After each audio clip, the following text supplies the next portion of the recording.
together for many years. Where you go, I go." These were the words Ida Strauss said to her husband. One of the richest women on the Titanic didn't end up in a lifeboat.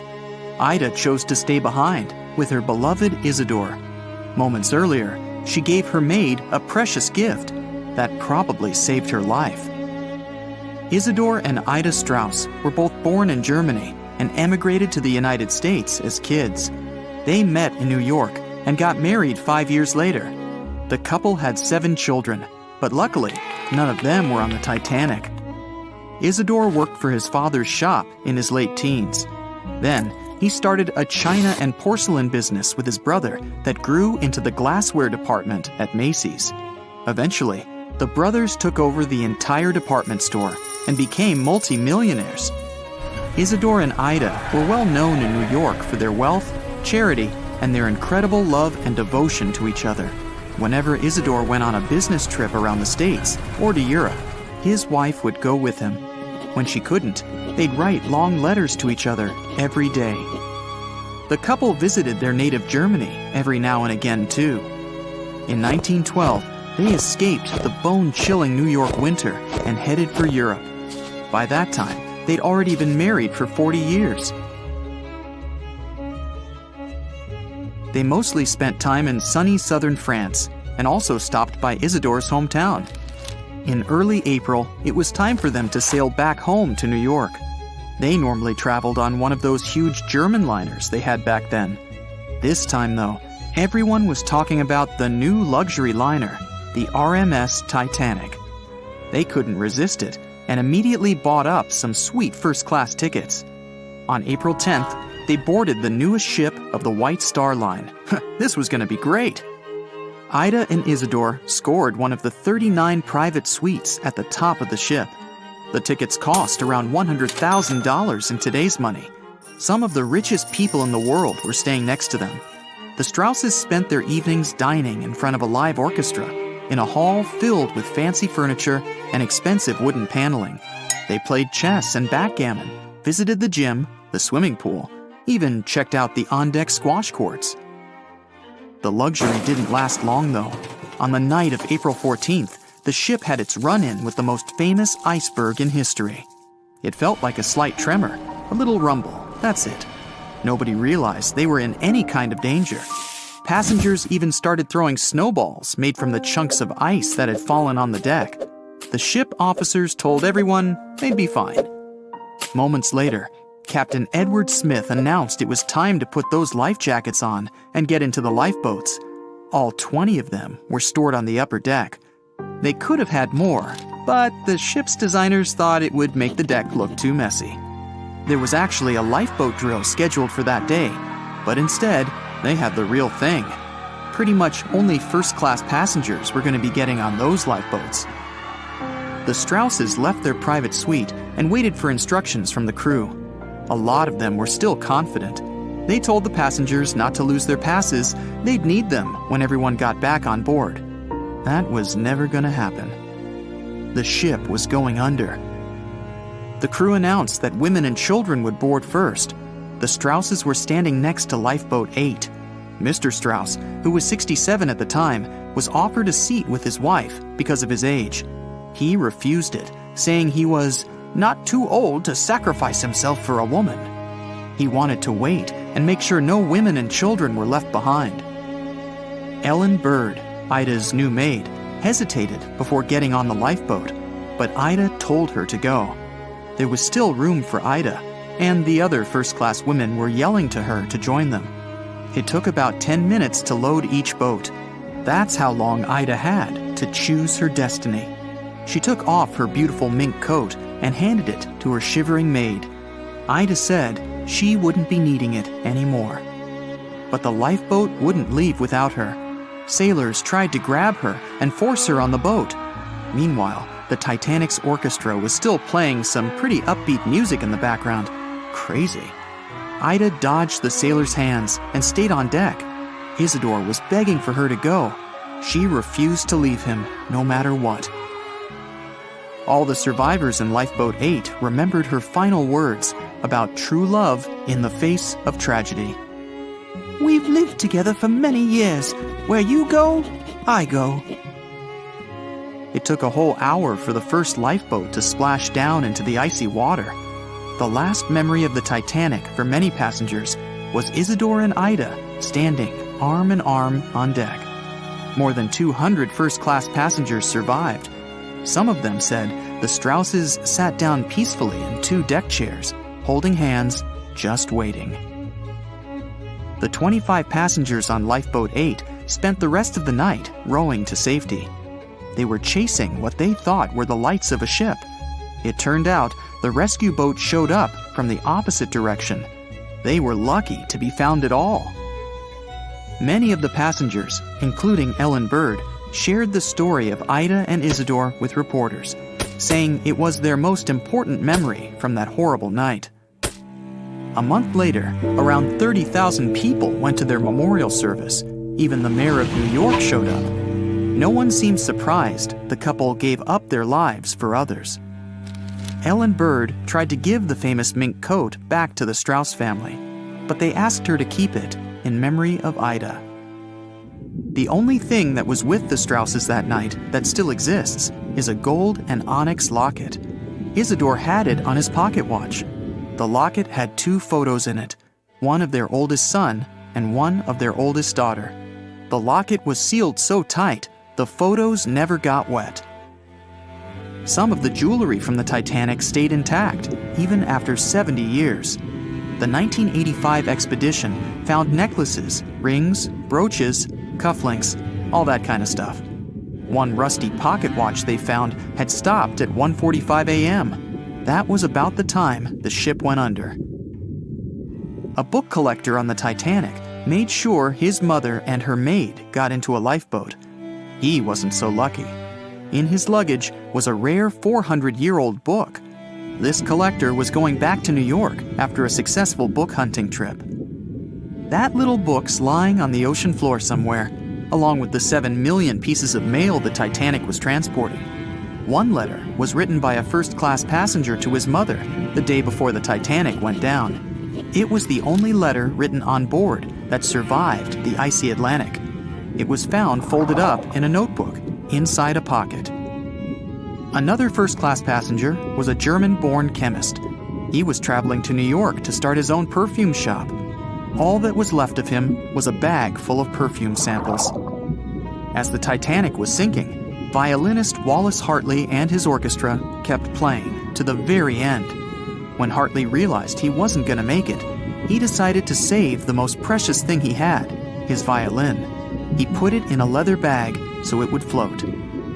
10 days later, they found the violin, damaged by water.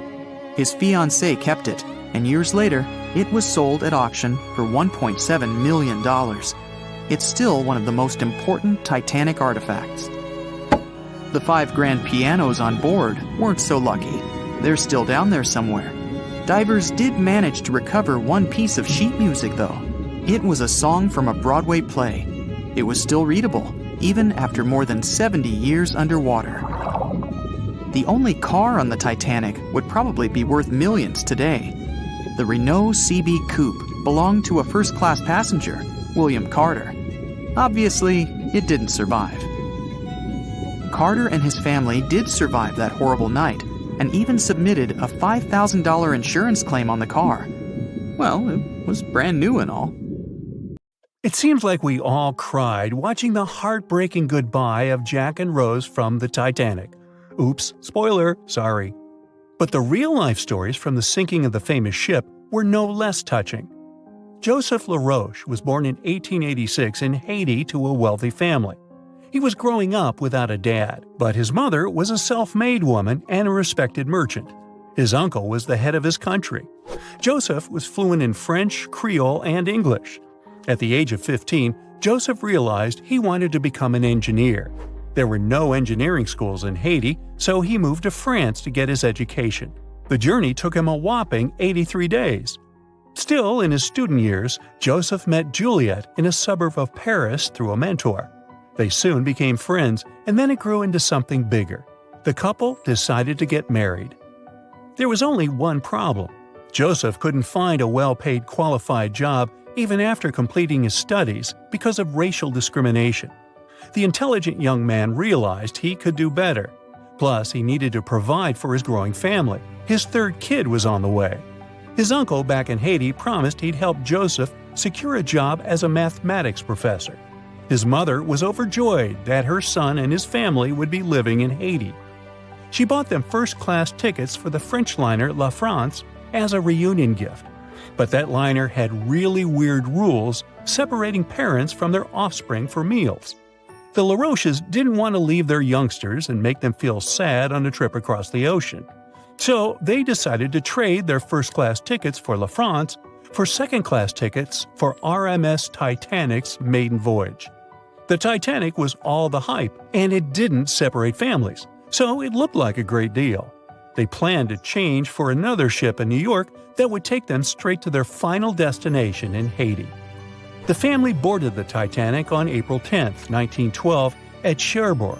They had 3 days to enjoy the luxurious staterooms, a dining salon, a library, and 3 outdoor promenade decks available to second-class passengers.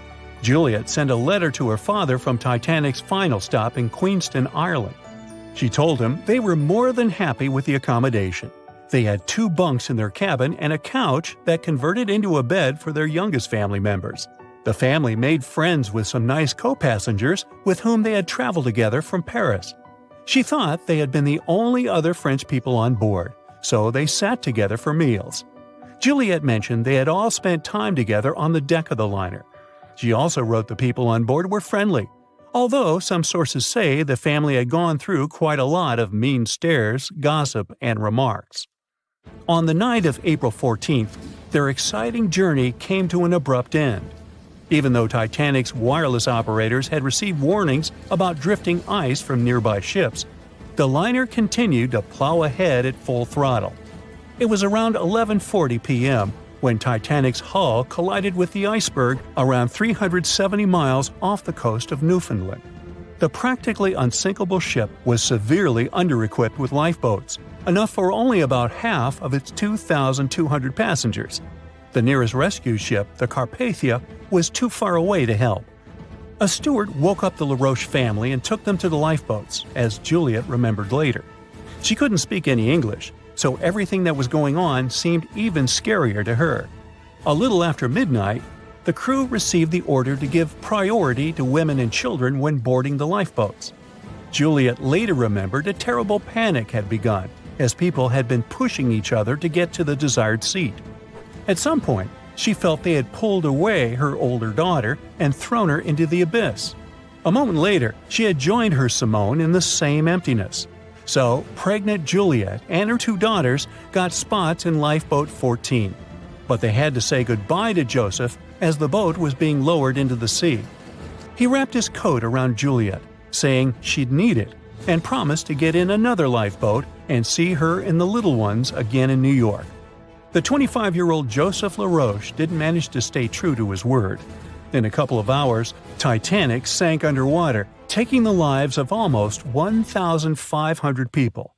Joseph was one of them. Juliet and the girls were among the 700 survivors who had been rescued by the Cunard liner Carpathia several hours later. Once they reached New York, they were looking through the crowds of people, hoping to see Joseph again. When it became obvious they wouldn't find him, it was time for them to decide what to do and where to go. Without any knowledge of English or money that had gone down with the ship, Juliet managed to survive in America only for 3 weeks, and then had no other choice but to go back to France. Joseph's uncle was no longer able to help them, as others had taken his life 4 months after the Titanic tragedy. In December 1912, Juliet gave birth to a son who she named Joseph after his father. For the rest of her life, she couldn't get over the loss of her beloved husband. That's why she didn't like to speak about what had happened on Titanic and told her children not to mention it.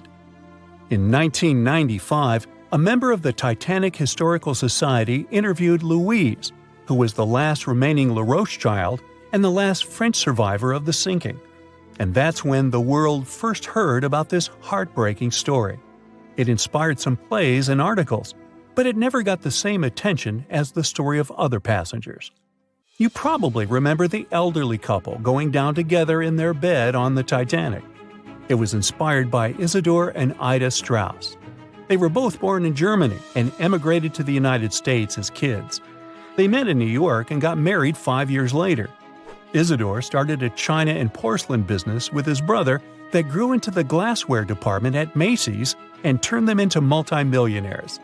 Isidor and Ida were well known in New York, not only for their wealth and charity, but also for their love and devotion to each other. In 1912, the couple decided to run away from the New York winters and headed for Europe. By that time, they'd already been married for 40 years. In early April, it was time for them to sail back home to New York. They normally traveled on huge German liners, but at that time, they couldn't resist the hype of everyone talking about that new luxury liner, the RMS Titanic. That's how they ended up in one of the first-class private suites at the top of the ship.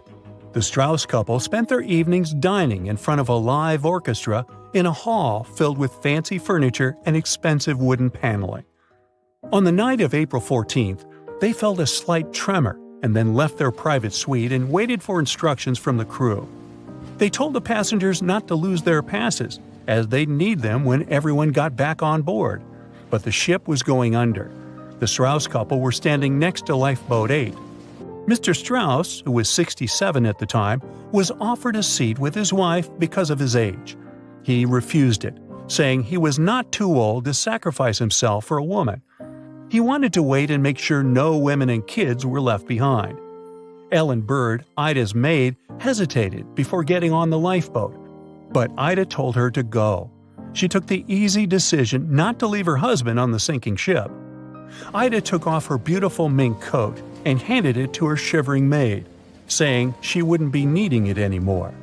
Isidor didn't manage to convince her to save herself, so they stayed together till the end. Some of the surviving first-class passengers later remembered they had seen the couple standing peacefully on the deck, holding hands, just waiting.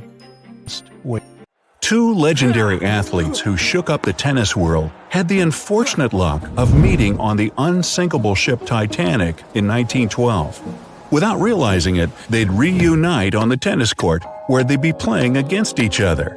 Here's how it all went down, twice. Richard Norris Williams was born in January of 1891 in Geneva. Although he was raised in Switzerland, his parents were American. In fact, he was a distant relative of Benjamin Franklin. In 1912, Williams was just 21 years old and was looking forward to his transatlantic trip to the States after being accepted to study history and geology at Harvard. But before his student life started, he had something else planned. He loved playing tennis and was quite the athlete. So he and his father decided to travel earlier than his mother in order to take part in a few tournaments. Williams and his dad took the train from Geneva to head to Cherbourg, France, where they would board the Titanic.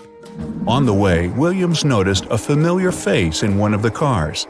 It was another well-respected tennis player by the name of Carl Bear. The two locked eyes for a moment on the train, not realizing that fate was about to align their lives in an incredible way. Bear was 26 years old at the time. He was born in 1885 in Brooklyn, New York. He had already completed his studies at Yale in law. 2 years before boarding the Titanic, he'd taken the bar exam. But you see, just like Williams, he also loved tennis a little too much. He'd already become famous in the tennis world for representing the United States in the 1907 Davis Cup final. But unfortunately, he lost in the doubles final at Wimbledon that same year. But Bear was boarding the Titanic for a more personal reason than Williams. He'd fallen in love with his sister's friend, Helen Newsom, and was planning to marry her. But it wasn't that easy. Her family wasn't in favor of their relationship at all. Helen was from Ohio, and her parents had decided to take her on a grand European trip to separate the couple. But as soon as Carl found out, he rearranged his business schedule and joined Helen. After the European adventure was over, all of them were going to return to America together on the unsinkable ship. Bear was a first-class passenger and was given the cabin C-148, and Williams and his father were first-class passengers in the shelter deck. The tickets they bought for each suite cost £30 British, and to put that into perspective, that equals $4,060 today. A few days after setting off, tragedy struck when the Titanic hit the iceberg. As the situation became clear, panic set in, and people were hastily instructed to get into the lifeboats. Carl Bear wasn't going to leave the side of his love, Miss Newsom, so he went with her and her parents to lifeboat number 5. Now, there was this priority boarding rule back then, that women and children had to go into the boats first. The last lifeboats, if there were any, would be filled with men. Bear and his companions met Bruce Ismay on the deck, who was the managing director of the White Star Line that owned the Titanic. As soon as he saw them, he advised everyone to get into a lifeboat. This way Bear, who seemed like a muscular guy, could row the boat away with the rest of the gentlemen. Unfortunately, Williams had a more difficult evening. He and his father tried to guide as many passengers as they could into the lifeboats. Since most of them weren't leveled, they had to stand on the edge and help the survivors in. As they lowered the last one into the ocean, they made their way to the captain's bridge. At one point, they stood on the deck and glanced at the small lights in the lifeboats gliding in the distance. They were trying to figure out what to do, but the ship was beginning to sink and one of the giant funnels came off, hurtling towards Williams and his father. Desperately leaping out of the way, Williams plunged into the icy cold water. The funnel hit the water nearby, pushing him out further. He eventually found himself clinging onto one of the lifeboats that had been flipped upside down. It was collapsible A. At some point, Williams managed to climb onto the boat and stand on it. He was wearing a thick fur coat and shoes that he removed as soon as he got out of the water. After being in the freezing cold water for a few hours, he and a few other passengers were finally taken into Lifeboat 14. Because they'd been submerged under the freezing water from the waist down for so long, all of the survivors from the collapsible needed medical care immediately. When the Carpathia ship arrived, Williams was taken on board. When the doctor looked at his legs, he was shocked. Williams was feeling sharp pains right below his knees, and his legs were a dark purple color. The doctor told him he'd need to have his legs amputated to save his life, but Williams refused. Coincidentally, Carl Bear was on board as well. Luckily, he was okay. He was helping the other survivors. That was when the two tennis legends finally met. Williams said that Bear had shown him great kindness. He felt more encouraged, so he began taking his first steps on the Carpathia deck. He didn't want his tennis career to be cut short, so he fought through the pain, got up every 2 hours, and walked around to get some circulation going in his legs. As time progressed, so did Williams' health condition. After they arrived in New York, he took some time off to recover completely. 6 weeks later, he was back playing tennis. When the tournaments ended, he finally entered Harvard, and his tennis career thrived. From 1914 to 1916, he became the United States singles champion in tennis. In 1920, he became Wimbledon's doubles champion alongside Mr. Garland.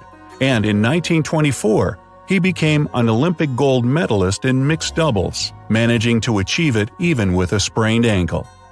He had become so well known throughout the years, the media started writing articles about his athletic achievements all over the world. The first time Bear and Williams would face each other in a match was in 1912, not long after their shared tragedy on the sinking ship. Bear was the champion of that game, and it was Williams' first defeat in America. After that match, he kept training, and 2 years later at the rematch, Williams would turn things around to become the champion. After he defeated Bear in the quarterfinals, Williams went on to take his title for the first time ever.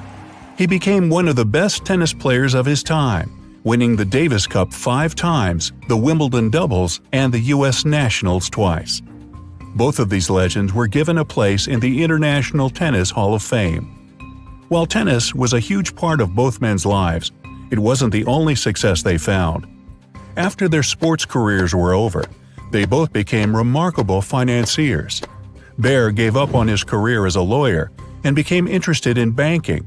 At one point, he became the director of an interchemical company. Interestingly, Williams also followed a similar path. He became an investment banker and was the president of the Historical Society of Pennsylvania. Many years after the incident, 2 books came out sharing the 2 men's stories on the Titanic. Nobody knew about their encounters or their friendship. The similarities between them were uncanny. It's what you'd call 2 peas in a pod. Neither of them cared much about their achievements in the tennis field. They just enjoyed playing. But they also never talked about the time they spent on the Titanic. When the Titanic began its fateful voyage, it weighed about 52,000 tons.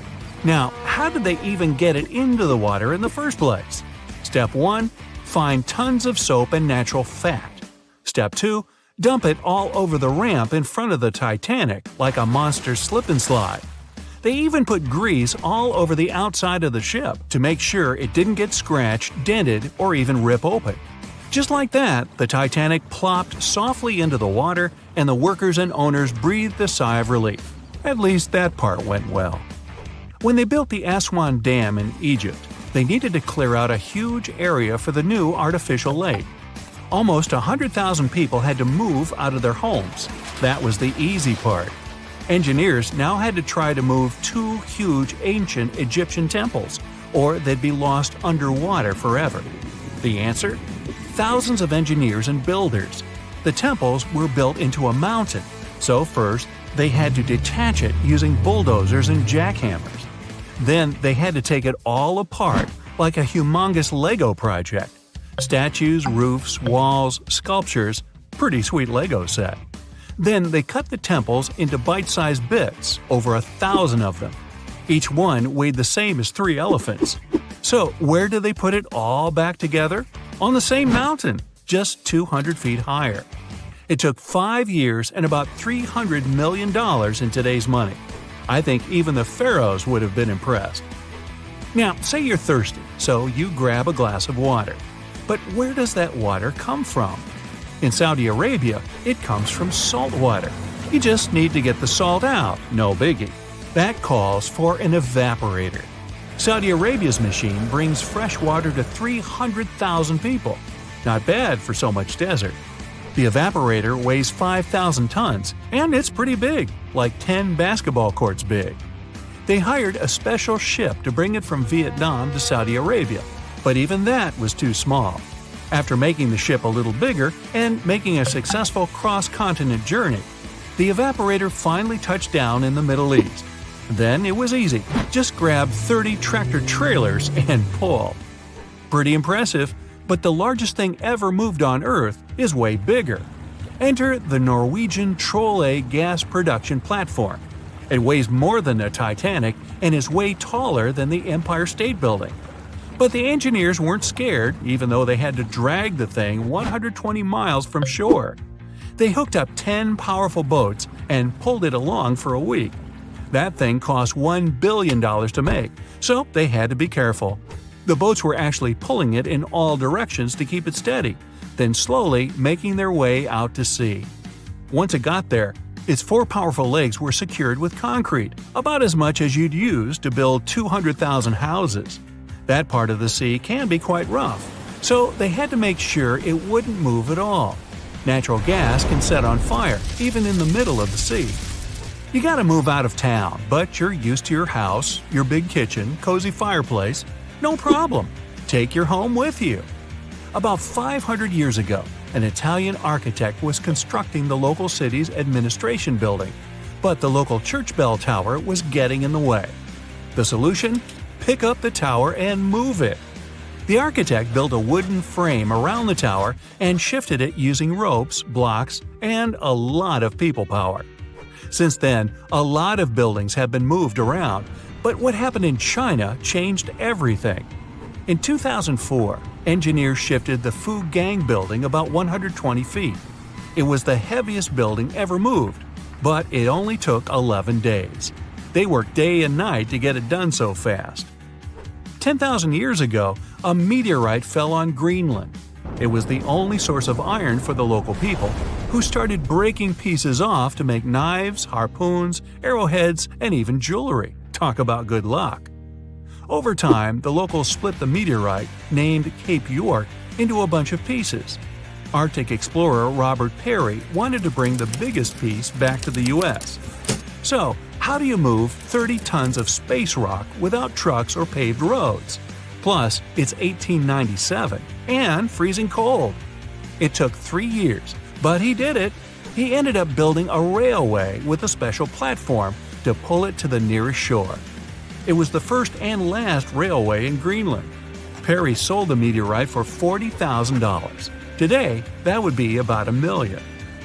In 2012, artist Michael Heiser erected a 340-ton boulder over the entrance to the LA County Museum of Art. It was called Levitating Mass. Installing it was easy. Getting it there, not so much. They had to use a 290-foot trailer and 6 different trucks. They only drove at night 100 miles through 22 cities. The most insane part, it ended up costing $10 million. The Swedish ship Vasa, built about 400 years ago, was almost a celebrity. People were amazed by its size, beautiful decoration, and gold sculptures. First time out to sea, it sank. Why? A gust of wind. Oops. Anyway, about 80 years ago, they decided to pull it out. One plan was to fill it with ping pong balls and freeze it in a block of ice. But instead, they just tied some ropes around it and used 18 lifts to drag it along the seabed to a shallow area. From there, it was pretty easy to lift it out. It was mostly made of wood, not much metal. The ship survived quite well because of the cold seawater and even floated by itself. The shuttle Endeavour flew 25 missions into space, and in 2012, NASA decided it deserved a break. Its retirement home would be the California Science Center. The massive shuttle was loaded onto trailers and driven through LA at the amazing speed of 2 miles per hour. It was the first and probably last time that a spaceship would drive through a big city. They had to clear a pretty big path and ended up chopping down a lot of pesky things like lampposts, traffic lights, power lines, even over 400 trees. But don't worry, they raised a lot of money from the whole thing, enough to plant over 800 new trees. The Statue of Liberty wasn't built in the USA. It was built in France. After 9 years of hard work and a serious amount of copper and iron, she was ready to be given to the United States as a token of friendship. Sending it by mail would take way too much bubble wrap, so they decided to ship it instead. The statue was cut into 350 pieces, loaded into crates, and shipped over to New York. It took them 4 months to assemble all the pieces back together. Talk about Humpty Dumpty. Meet Bagger 288, a self-propelled excavator and the largest land transport on the planet. This beast can shift thousands of cars worth of dirt a day. It finished work in one quarry and had to move on to another. Taking it apart, shipping it, and putting it back together would have been ridiculous. So it just drove over there. It took 3 weeks and only moved at half a mile per hour. To stop it from wrecking everything it drove over, engineers walked ahead, planting grass and covering roads with gravel and dirt. Now, you're walking down the street in France, see a couple of cafes, maybe a nice bakery, and the world's largest gas turbine, named Harriet. Harriet's job? Keep the lights on in over 700,000 French homes.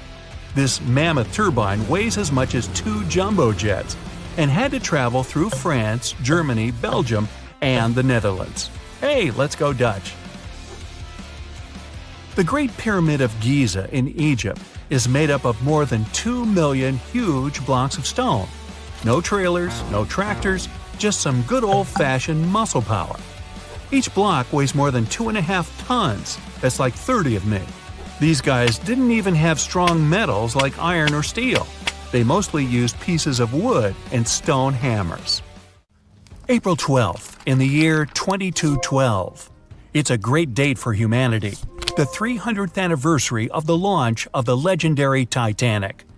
The best engineers of the world have collaborated for years to bring their masterpiece to the public, the Space-Tanic, and they've done it just in time. The glorious spaceship is waiting in its harbor under the limelight, photographed by thousands of people. The trip was scheduled for April 12, just like 300 years ago. Finally, the big day has come. The passengers are going on board the most magnificent spaceship of the time. They call it unbreachable. It has 12 decks, from the third class closer to the bottom to the most luxurious first class on the top, with panoramic views of outer space. The ship is preparing for launch. The engines are starting, the final countdown has begun, and the Space-Tanic is off into the sky. It quickly becomes no more than a speck in the big blue and then disappears. The first day of the flight goes perfectly. The ship leaves the Earth's atmosphere in less than an hour, and passengers enjoy the wonderful view outside. The blue and green planet on the backdrop of the black void of space. The ship slows down a bit as it moves into orbit. There are too many satellites and space debris circling around the Earth. The Space-Tanic has to go carefully and maneuver around the chunks of metal floating in zero-G. One of them heads straight towards the ship, but it turns on the side burners and moves out of the way just in time. The scrap floats by safely. Finally, the ship is out of the danger zone and into the big black.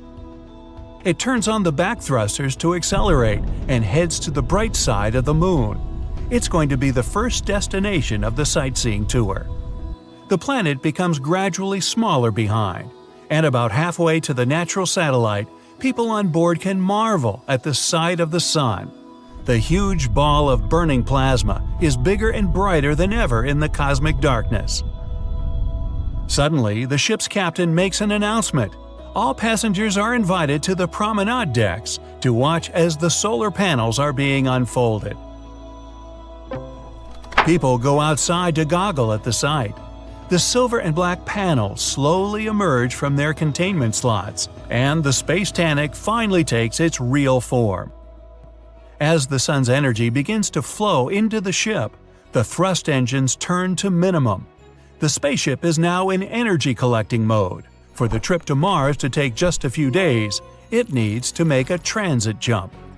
In another 5 hours, another announcement rings across the board. The ship is approaching the moon, and the passengers are invited to look at the satellite from up close. The Space-Tanic passes by at several thousand miles, and the moon looks huge. All the craters on the satellite, even the smallest ones, are clearly visible. The view is outstanding. The moon is left behind, and lights on the ship go dim. There's no natural change of day and night in space, so the crew monitors the time and imitates the shift. The next day promises nothing of interest, as there's going to be a long traverse between the moon and Mars. The passengers are wandering off to their cabins to sleep. The next 2 days go uneventful. On the decks, there are numerous types of entertainment for guests. From gyms and swimming pools to game rooms and dancing halls. People wander around the promenade decks, enjoying the serene views of space. Nothing bodes trouble. On the 4th day, the captain finally announces that the Space-Tanic is preparing for the transit jump in 30 minutes. When the time comes, the passengers only feel a slight tug as the huge vessel leaps through space-time, entering the vicinity of Mars. Many passengers go outside to look at the red planet, which is already visible in the dark abyss. The tour is entering its final stage, but the landing is only planned for late night. At 11 p.m., when most passengers were already in their beds, the Space-Tanic begins the final maneuvers. It has to make a little roundabout trip over Mars because the port is on the other side of the planet. The flight is nearing its end, only a couple of hours left before landing. The ship is in the orbit on the far side of Mars. Everything's quiet. Too quiet. All of a sudden, an enormous boom thrashes the whole Space-Tanic, throwing sleeping people out of their beds.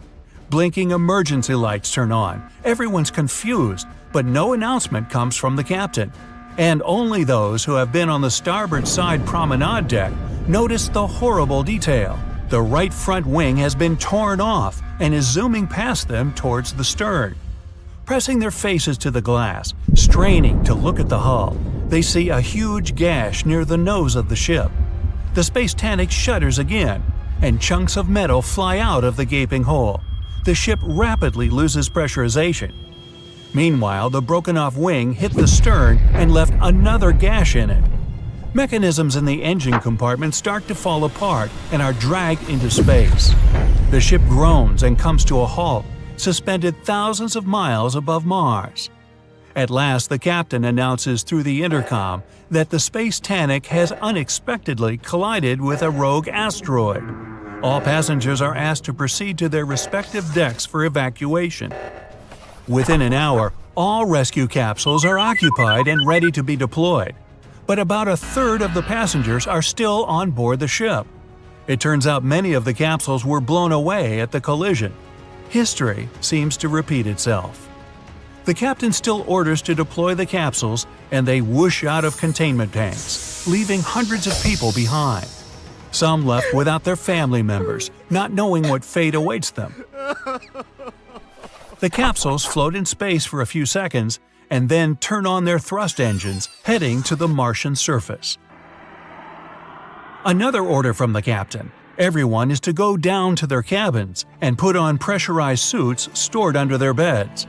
As the passengers rush to comply, the Space-Tanic sends distress signals to Mars and everyone in the vicinity. 100,000 miles away, a large trade ship, Leona, picks up the signal and hurries to help. The creaks and groans on board the Space-Tanic become more and more frantic. People are sitting silently in their cabins. It's quiet on board, except for the sounds of the slowly disintegrating ship. And then, suddenly, a loud snap resonates throughout the Space-Tanic, and the vessel cracks in two. A gigantic fracture goes from top to bottom, almost perfectly halfway across the decks. Pressurized glass covering the promenade decks shatter into millions of pieces, slowly flying away from the ship. With the decks depressurized, people and things are blown away into outer space. Thankfully, all of the passengers and crew are wearing their suits as ordered, but they only have about an hour before they run out of oxygen. People help each other by floating together and hauling stranded ones to their groups. They can barely control their floating, but somehow they still manage to bring some order to the chaos. Huddled together in orbit above the ominously red planet, they watch as the mighty Space-Tanic turns into a heaping pile of space debris. 45 minutes have passed. The oxygen is running low, and people try to breathe as slowly and carefully as they can. There's still no help in sight, and they're preparing for the worst. But then, one of them starts waving and pointing somewhere. It's a bright spot, hardly different from the stars in far space, but it's getting closer by the second. And within 5 minutes, the relieved people see a spaceship speeding towards them. The Leonas arrive just in time to save the day.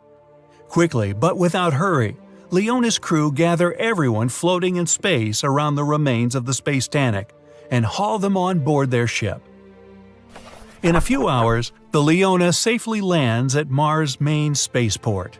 The newspapers called it the day when the Titanic sank again.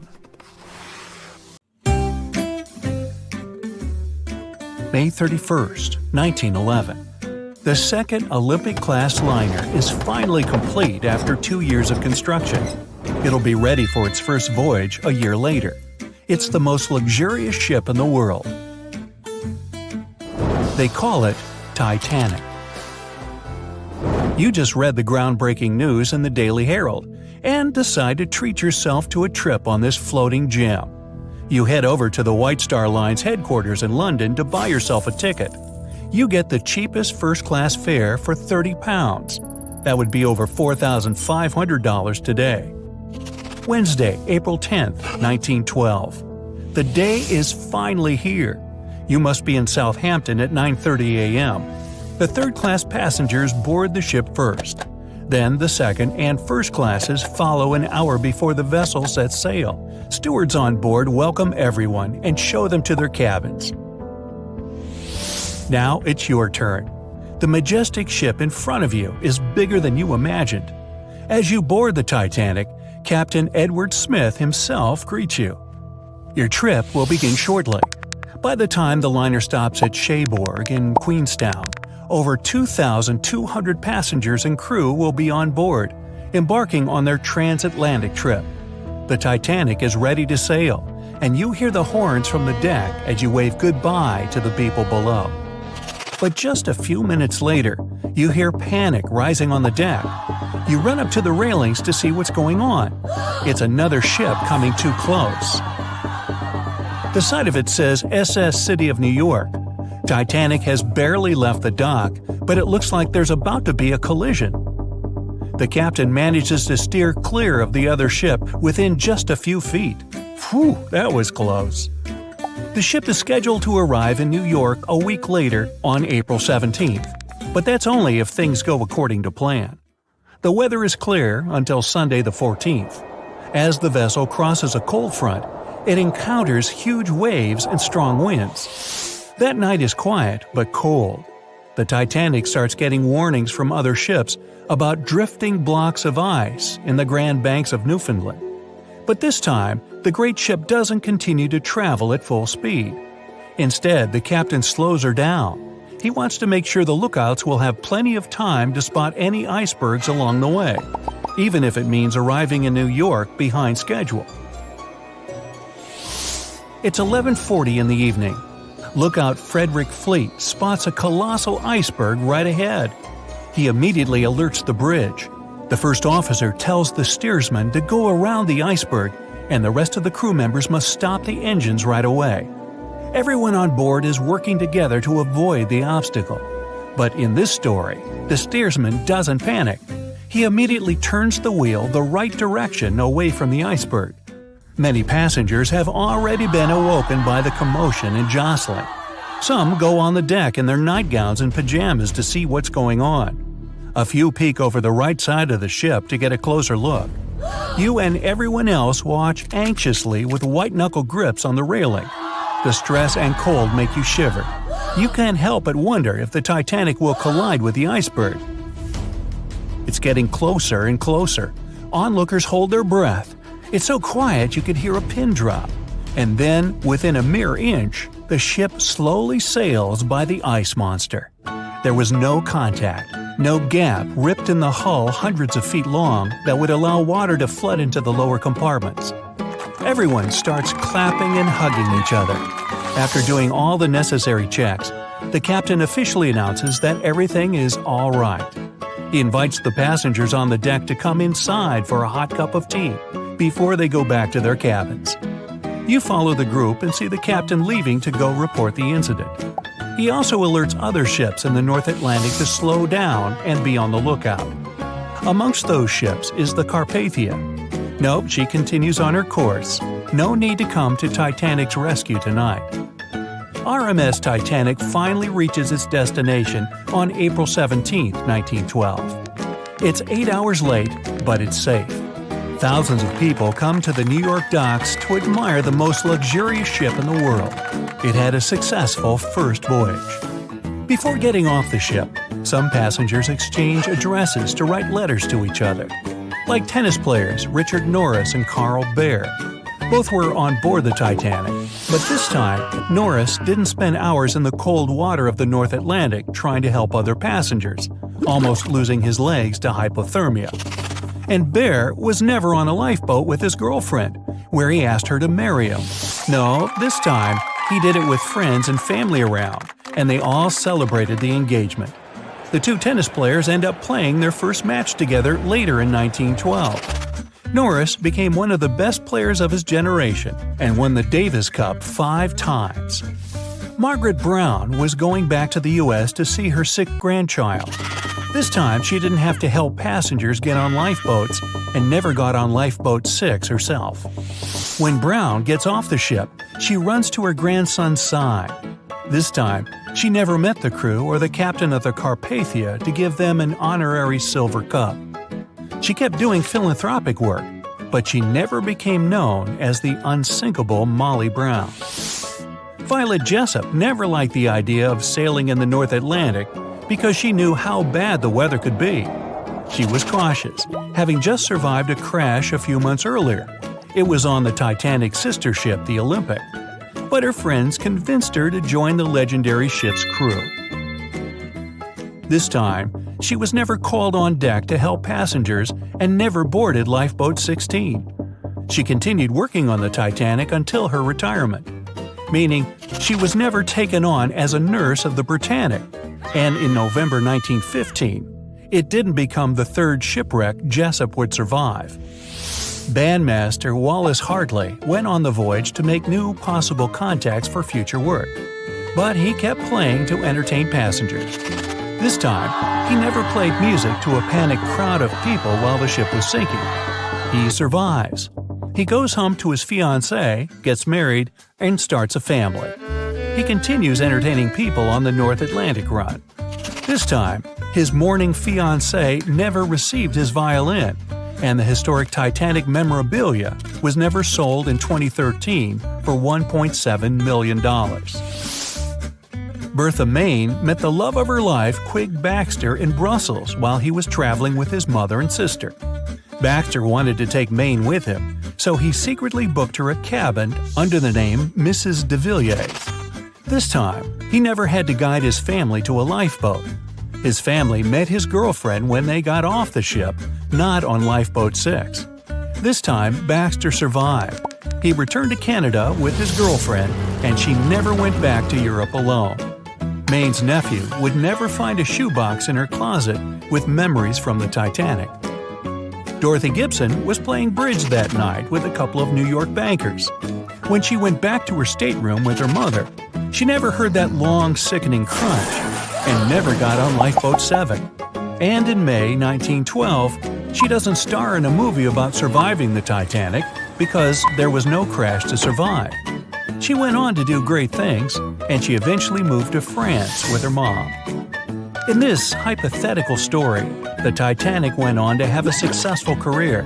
It was the most luxurious ship for many years to come. It did the North Atlantic run countless times, and it successfully delivered passengers and mail where they needed to go. After 25 years in service, the old liner was scrapped. Another large vessel replaced it. It had more room for lifeboats and a large enough deck for people to walk and play. The White Star Line Company would eventually merge with their competitors. But this time, because their ships didn't sink, they made enough profit to continue going strong. In 1980, the company would become a major airline. Their first trip was from Dublin to New York. The plane was nicknamed Titanic in honor of the airline's historic ship. And this time, in 1985, the only thing oceanographers find at the bottom of the North Atlantic is corals, fish, and mollusks. And a rather large blue diamond necklace. Hold on. Nah, just some broken blue glass. Never mind.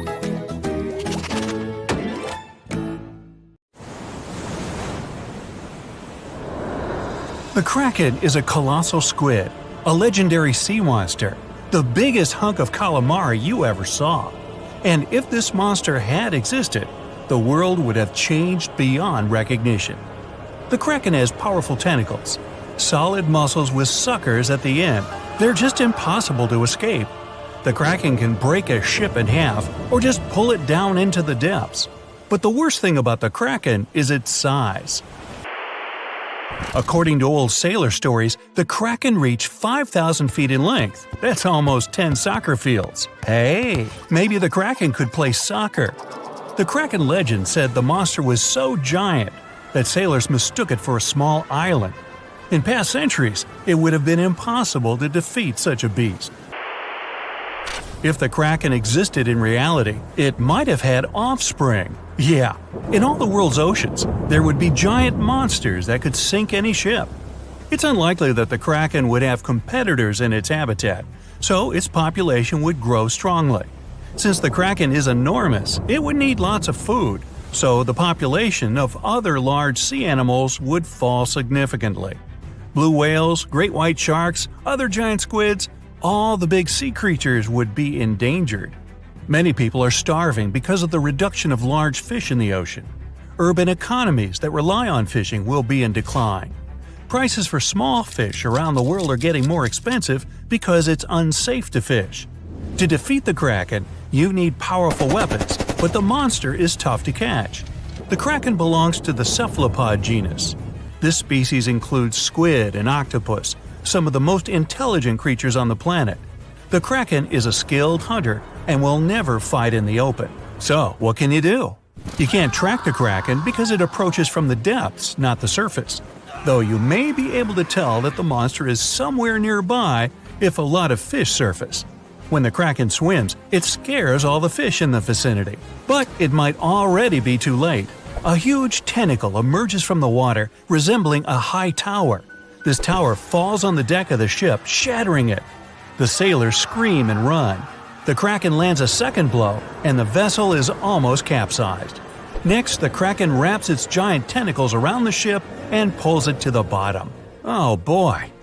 What if the sailors managed to detach the ship from the tentacles of this monster? With the help of powerful weapons, the ship's crew strikes back.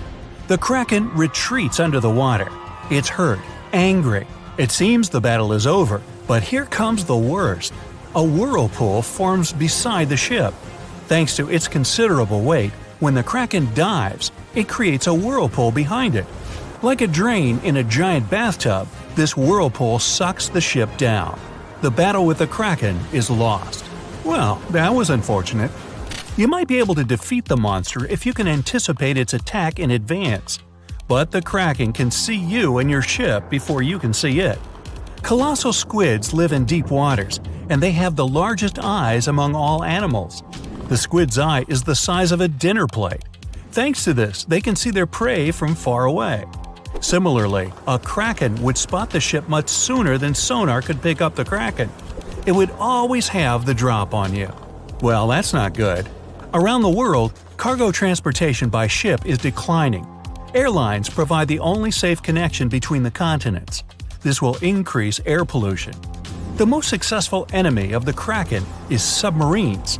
They travel at great depths and are equipped with powerful echolocators to help detect the Kraken in advance. Subs are well armed too, and the round metal body is not so easy to destroy. A single Kraken may be defeated by a submarine, but what if there are several sea monsters? 3 Kraken can wrap their tentacles around the submarine and drag it deeper into the water where the pressure will destroy their enemy. In other words, they'll have a crush on you.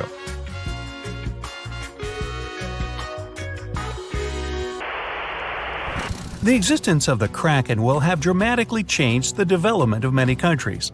What if Christopher Columbus, on his famous journey, noticed an island that he thought was the New World?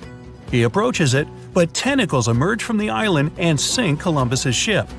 The colonization of North America is delayed, maybe until airplanes are invented, and the first crewed flight wasn't until the 20th century. There would be no Hollywood. There would be no hamburgers, no famous American music playing. There wouldn't be YouTube, which means you wouldn't be watching this video right now. Worst of all, the internet wouldn't exist either. And all this because of one stupid monster squid. The Vikings wouldn't sail on their long ships to raid and settle foreign territories. The history of Norway, Sweden, Finland, and other Nordic countries would have changed drastically. Hey, maybe the Titanic wouldn't have hit an iceberg, but a giant sea monster instead. Though, it's unlikely that people would take trips on huge ocean liners in a world where the Kraken exists. Maybe though, the Kraken isn't all that aggressive. Still, they need a lot of food, and because of the growing population of these monsters, there will be much less food in the ocean. Therefore, the Kraken will increasingly come to the surface for hunting. In the future, the Kraken will migrate closer to the shore. In many countries, people then are not allowed to swim in the ocean. Imagine floating on the waves and a monster the size of a skyscraper is swimming right below you. Relaxing at sea and on the beach will no longer be popular. Many countries that live off tourism become impoverished. When the Krakens grow hungrier, they try to capture prey from land. A huge squid could attack small port cities. Houses, docks, streets, everything can be crushed. A tremendous amount of plastic is thrown into the ocean near the coasts of large countries. Billions of tons of plastic will bother the Kraken. An angry, hungry monster can attack bridges like the Golden Gate Bridge. Imagine that a huge squid surrounds the bridge and blocks all traffic. Some of these squids could break the strong cables with their power, and the entire structure would collapse into the water. Ooh! It's good that the Kraken doesn't really exist to swim in our seas and oceans, at least as far as we know. But could the monster have actually existed? Legends stretch back years, but scientific evidence appeared in the middle of the 19th century. In 1857, a 3-inch diameter squid beak was discovered on the coast of Denmark. Other huge squid remains were found in the Bahamas, and then scientists were convinced that gigantic squids existed. While colossal squid has been officially discovered since then, it's been more than 100 years, and we still don't know what max size they can grow to. The fact is, colossal squids are one of the most elusive creatures on Earth. They live in the depths of the ocean where it's challenging for scientists to reach. Any dive to a greater depth requires powerful, bulky equipment. Underwater bath escapes and cameras make a lot of noise and light, which squids notice from afar. They flee before we can see them.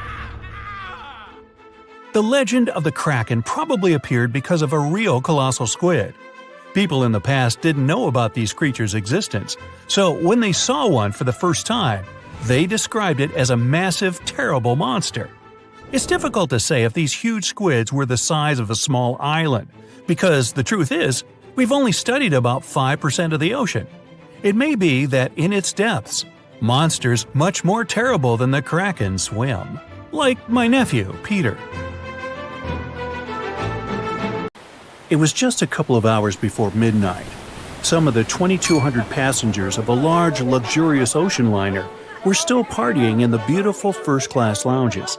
The rest were asleep in their beds, some of them in spacious cabins filled with paintings and decorated with ornate carvings, others in tiny rooms below sea level.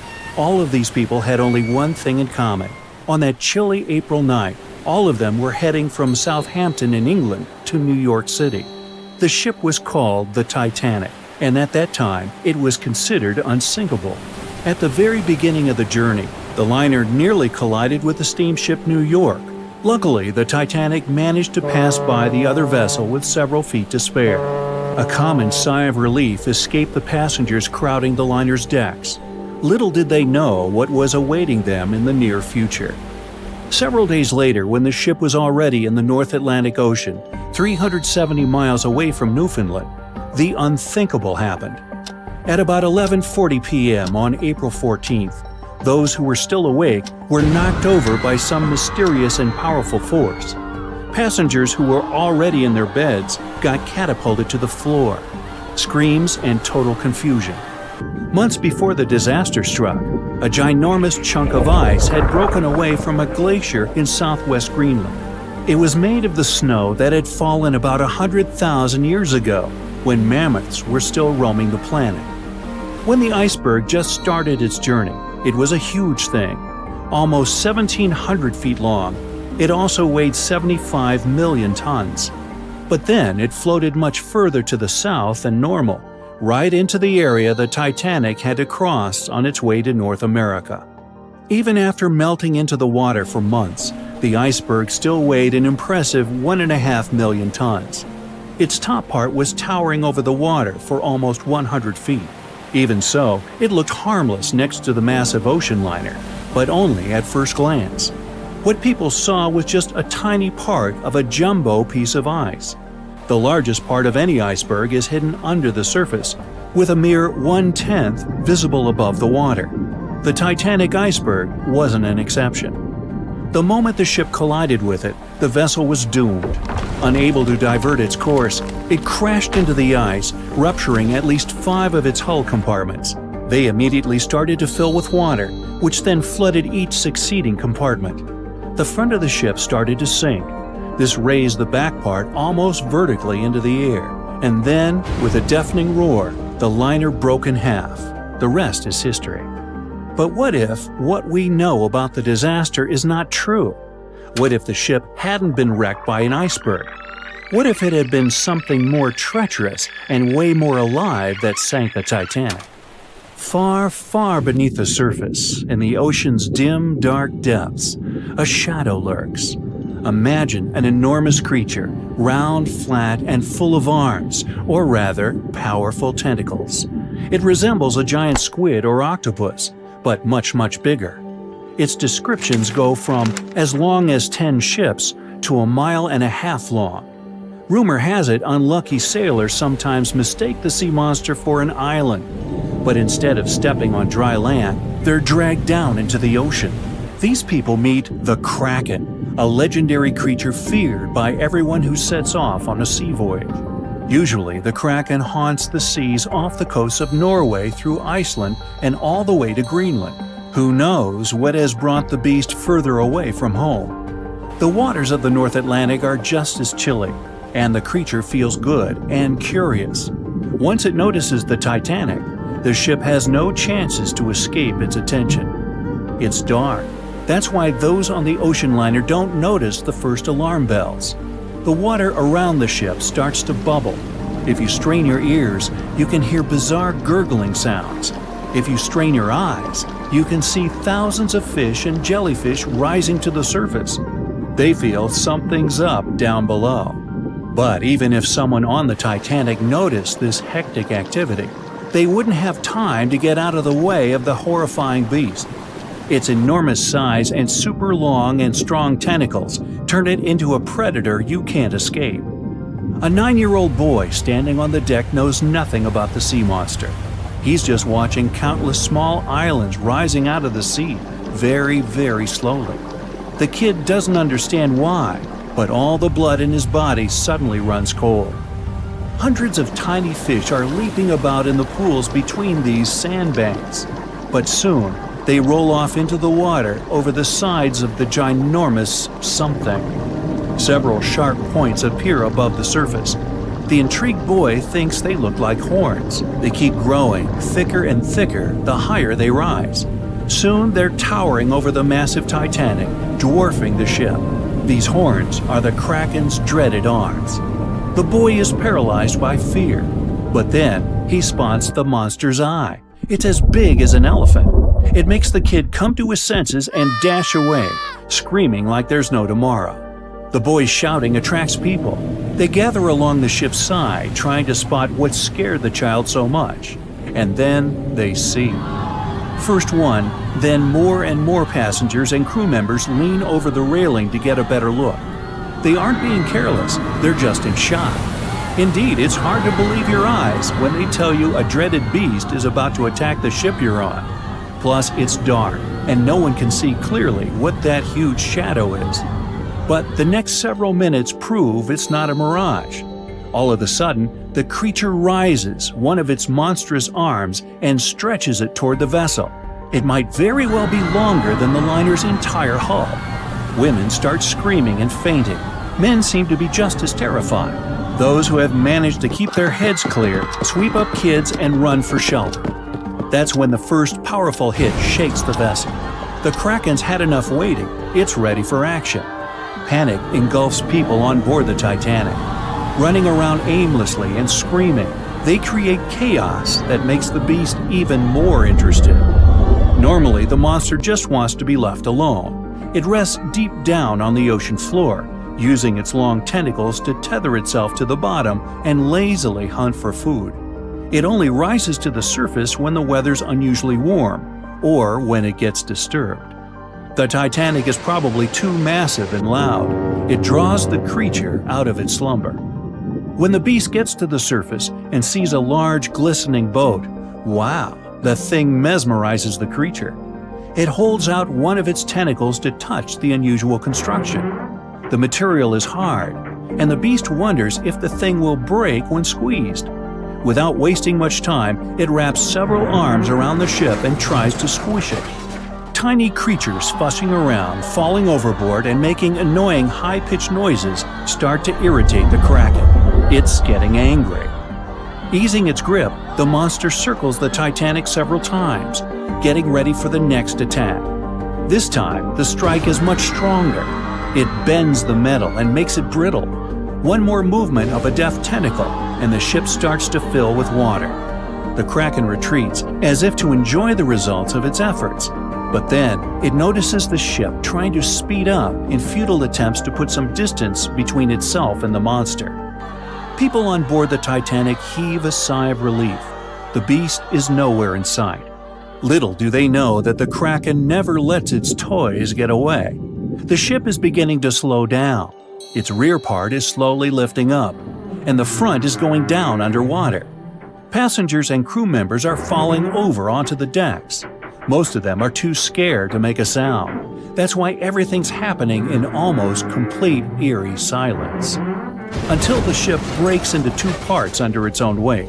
The crash is so powerful that it scares away even the Kraken. Spooked, the beast dives back into the ocean, which creates a massive boiling whirlpool in that spot. The suction is dragging what's left of the Titanic to the depths of the ocean.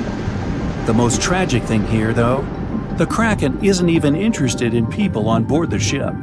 This creature is content to munch on fish. It doesn't need bigger prey. It's the animal's curiosity that's now pulling the huge ship down to the bottom. Does the majestic liner have any hope? I think you know the answer. The lookout shouts, "Iceberg, right ahead!" The Titanic strikes the ice. Water starts flooding in. Third-class passengers are locked up. There aren't enough lifeboats for everyone. Panic sets in. Violins are playing. The ship sinks. Well, we all know the story of the movie Titanic like the back of our hand by now. But what if I told you that Hollywood lied to us? To tell the real story of what happened that freezing night in 1912, we need to rewind a bit. The lookout shouts, "Iceberg right ahead!" Yep, that part was true. Just before 11:40 at night, Frederick Fleet noticed something darker than the sea directly ahead. As the ship got closer, he realized it was an iceberg. The engines were quickly reversed and the ship turned sharply. Instead of hitting it head-on, Titanic scraped along the side of the berg, sprinkling ice on the forward deck. If you remember, in the movie, Jack and Rose are having a romantic moment when they feel the ship shudder after hitting the iceberg. Everything shakes as if they were in the middle of a light earthquake. Some real-life passengers reported feeling something similar after the impact, but according to Titanic survivor Frank Prentice, it wasn't exactly like that. He said there was no impact as such, and it all felt more like slamming on your car brakes. The ship stopped, and that was that. Some people even slept right through the collision, confirming that there wasn't such an abrupt impact. Mr. Prentice, curious about what had happened, left his cabin and went out to the deck. When he got there, all he could see was a little ice on the surface, not the towering iceberg that Jack and Rose saw. But as we all know by now, the real damage happened below the waterline, where the iceberg had a jagged spur that slashed a 300-foot gash in Titanic's hull. Once the crew realized how severe the damage was, they immediately began sending distress calls to nearby ships, asking for help. At some point in the movie, the radio operator goes to the captain and says there is only one ship nearby, the RMS Carpathia, which later ends up rescuing many passengers. But in real life, there were more ships around. It's believed that the SS Californian was only about 23 miles away. This ship might have actually seen the Titanic sinking, or at the very least, seen its rockets exploding high in the sky. Yet, for reasons we will never fully understand, they didn't try to help. Let's get back to the story. Now, people need to get off the ship. At 12:45, lifeboat number 7 was the first to be lowered. Just like in the movie, women and children were told to go first. But in reality, some women were hesitant and even refused to get into the lifeboats. Mr. Prentice said this happened mainly for two reasons. First, these lifeboats were high and passengers were terrified of the 70-foot drop from the deck to the ocean below. And second, most women didn't believe the Titanic would actually sink. It was called unsinkable after all. So the idea of getting into a lifeboat seemed pointless at the time. This mindset probably explains why Eloise Smith, a first-class passenger, recalled that there was no panic or chaos at first. Other survivors backed this up, saying that no women or kids were crying. But one thing that was indeed concerning, at least for the crew, was the possibility that the lifeboats might buckle under too much weight. This is one of the theories why the first few lifeboats left carrying only a fraction of their full capacity. Like lifeboat number 7, which only carried 27 people in it, even though it could hold up to 65. In total, Titanic had 20 lifeboats, which could carry about half of the 2,200 people on board that night. But that didn't happen. And now we know the passengers had no idea there weren't enough for everyone.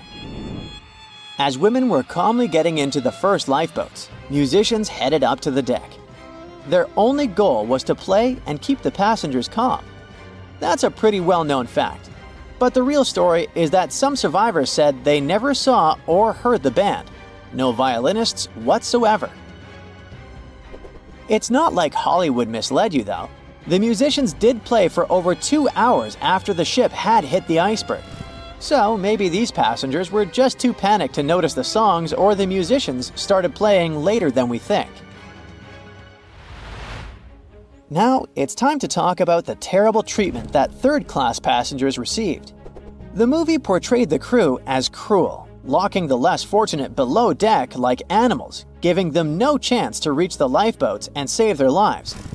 But the official inquiry into the disaster suggested that wasn't true. I mean, yes, fewer third-class passengers survived compared to those in first and second class, but there were other factors at play. Many third-class passengers were reluctant to leave the ship, clinging to their belongings, and had a harder time making their way up from the cabins, which were at extreme ends of the ship. Some survivors confirmed that they were not locked up. In fact, it was quite the opposite. Mrs. George Wabi, a Lebanese woman traveling in third class, said that when chaos had erupted, some brave crew members and well-dressed first-class passengers had actually helped her get up to the first-class deck and eventually onto a lifeboat. At first, the Titanic was sinking slowly, bit by bit. Passengers reported seeing the water rising and hearing pops and cracks. Then there was a loud boom. Some said there had been just one explosion, while others described it as a series of smaller explosions, which they'd thought had been the bulkheads giving way. And there's also a group of people who said they had only heard a rumbling sound. So not everyone agreed on the sound they had heard, but one thing is a fact. By 2:18 in the morning, the lights on Titanic went out, and the ship plunged into complete darkness. As the bow continued sinking, the stern rose out of the water, putting immense pressure on the middle of the ship. This caused the Titanic to break in two. In James Cameron's movie, this moment is pretty dramatic, with the ship sinking almost straight down into the water. But in reality, the break probably happened at a much lower angle, likely just below the waterline. Even so, it tilted enough that people couldn't stay on their feet and started sliding into the water. One interesting thing is that it wasn't until the wreckage was found in 1985 that it was finally confirmed the Titanic had broken apart. Up until then, survivors had given conflicting stories. At least 8 survivors claimed they had seen the ship split. Emily Ryerson, a first-class passenger, described it as if the Titanic had been sliced in half with a knife. But there was also a small number of witnesses that insisted Titanic had gone down intact. At the time, this theory was more accepted because most people still didn't believe that the supposedly indestructible ship could break in half. So why the conflicting reports? Okay, so what you don't see in the movies, for obvious reasons, is how incredibly dark it was when the tragedy happened. It was like being in a room with no light, where you can only make out shapes and shadows. That's what it was like on the lifeboats. This means passengers couldn't really see what was happening, and most of those who were close to the ship either lost their lives or were too focused on trying to survive to pay attention to the details of the wreck. Although James Cameron's film didn't fully capture how terrifyingly dark the disaster truly was, the 2012 TV series Titanic did a better job of showing the pitch-black horror of that night. Even then, The reality was much darker and more terrifying than either of these two productions could portray.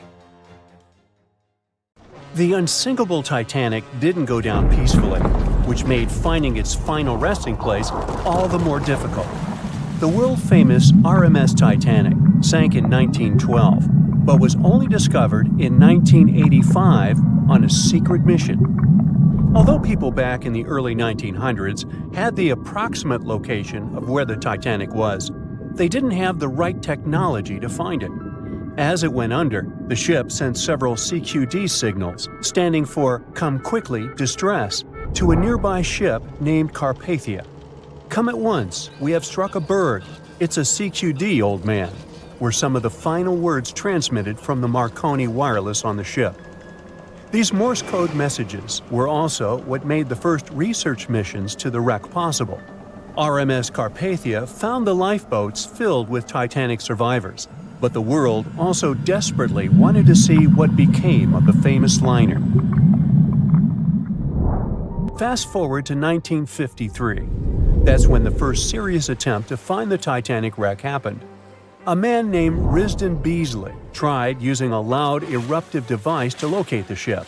It sounds weird, but there's science to back it up. When dynamite goes off, the waves from the detonation hit the bottom of the ocean floor. With the help of sonars, scientists would be able to locate if there was anything solid at the bottom of the ocean. But Beasley had no luck. Another 20 years would pass before oceanographer Robert Ballard would make his attempt to locate the Titanic. Ballard had a bit more luck than Beasley. Over the previous years, underwater technology had gotten more funding and so worked much better. He tried it the first time in 1977. Ballard partnered with the Woods Hole Oceanographic Institution on a mission to map the ocean floor.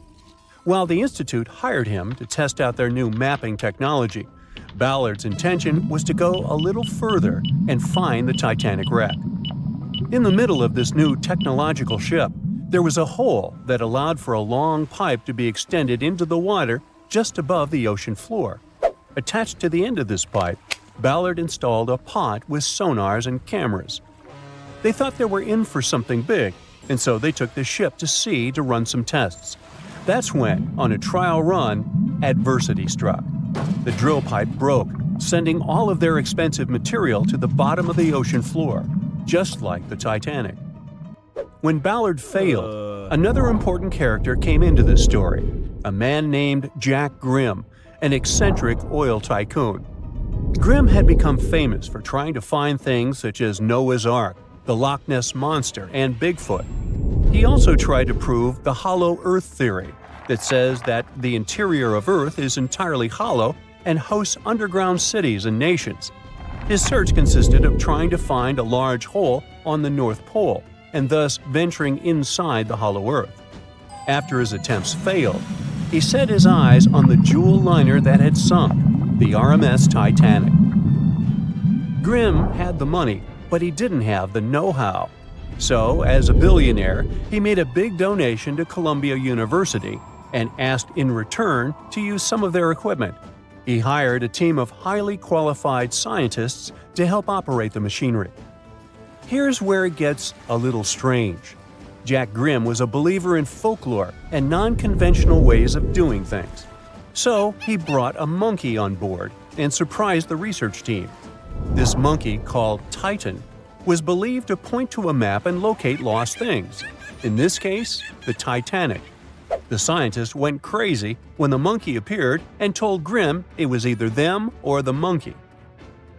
This expedition left Florida without Titan. Yes, there would be no monkey business. They set the course to the exact location of Titanic's last distress signal. They arrived, examined every inch of the ocean floor, but still found nothing.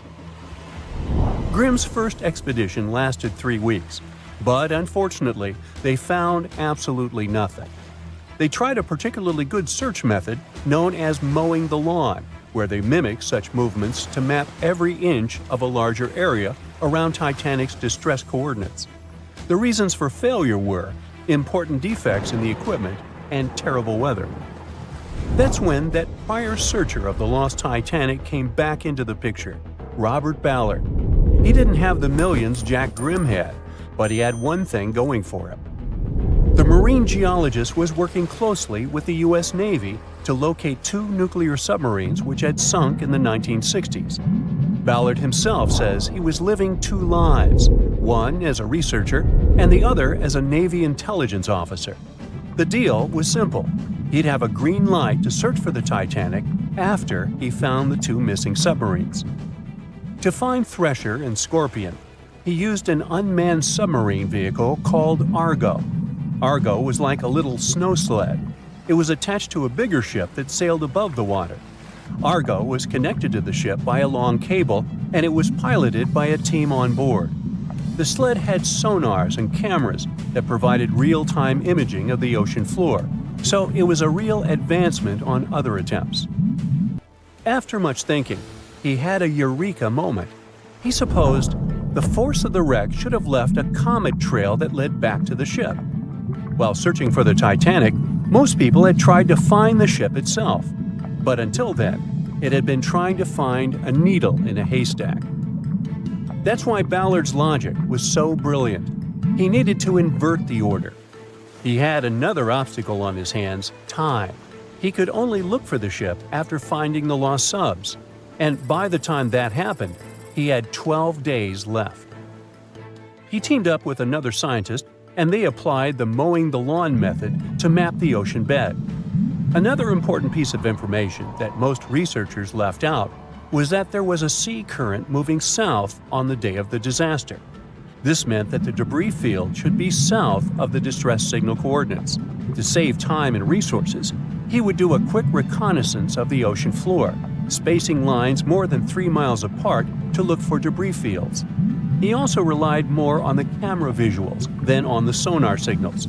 His team took turns piloting Argo and watching the video. Days rolled by, with nothing but the empty ocean floor showing up. Until the rocks they were used to seeing started to look like man-made debris. Suddenly, there it was, the Titanic's boiler. Ballard was right. The debris field would take them back to the ship. After 73 years of searching, they had finally found the Titanic wreck.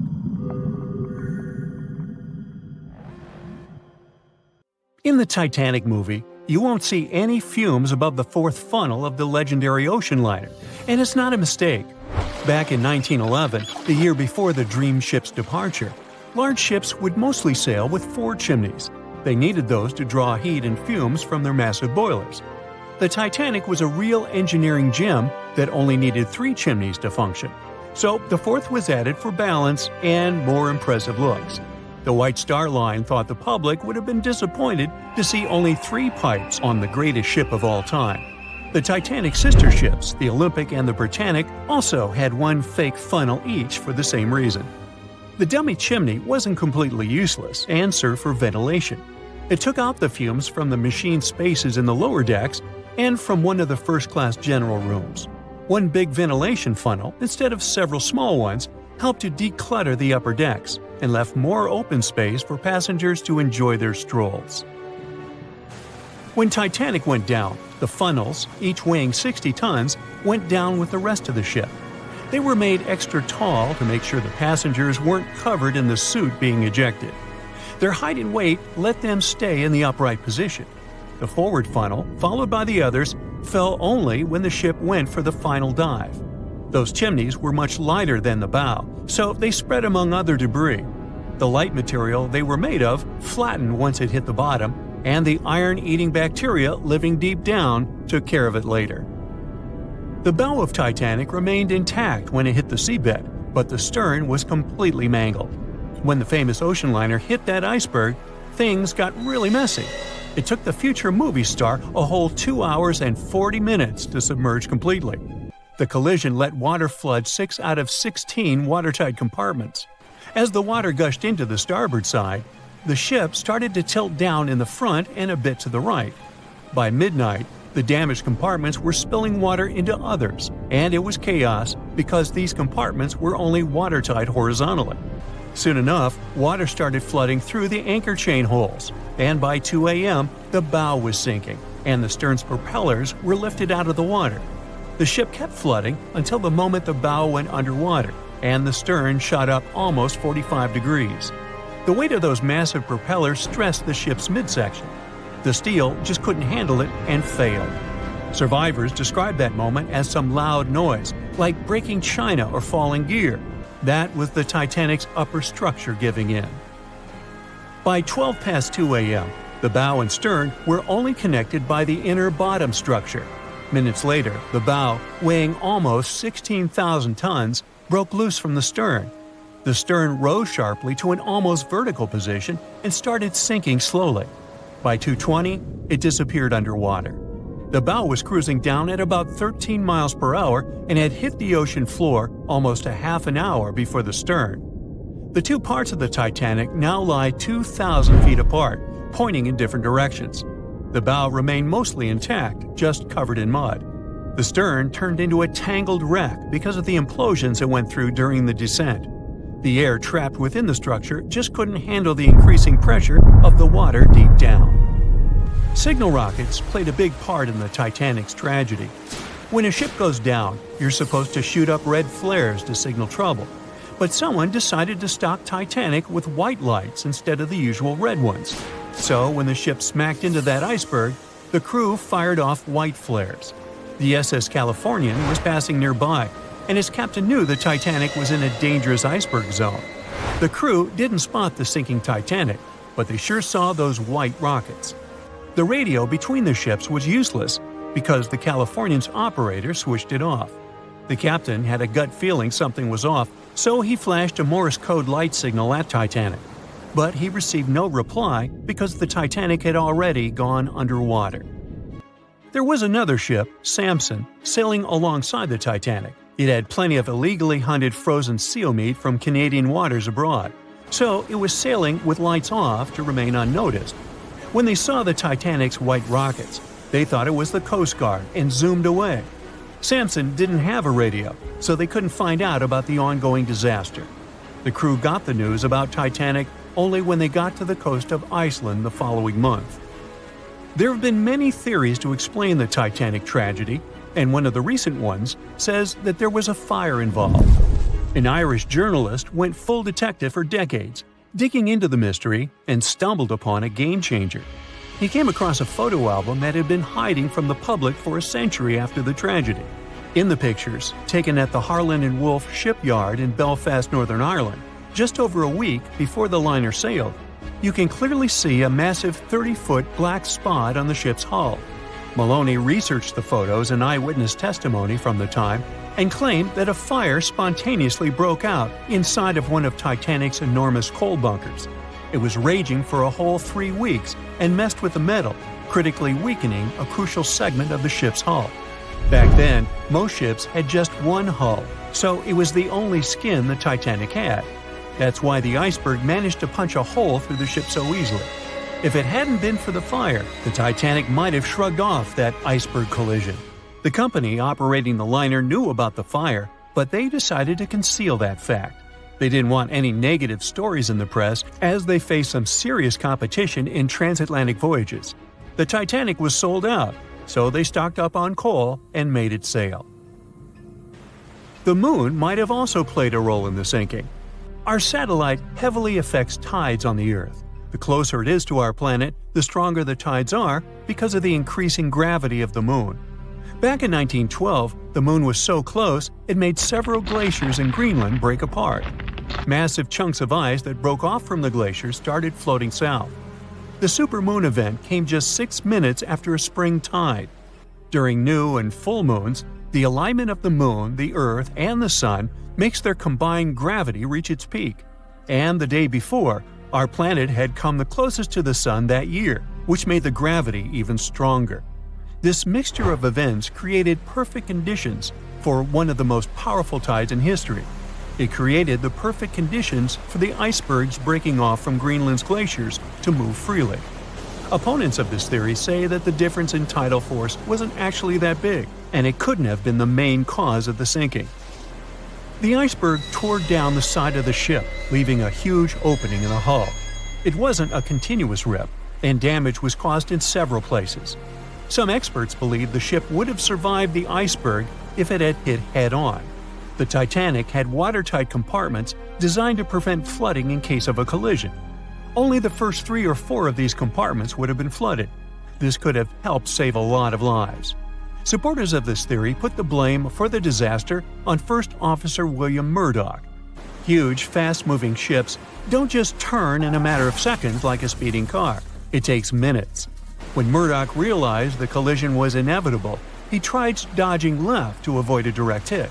But despite his efforts, the ship still collided with the iceberg. You know the rest.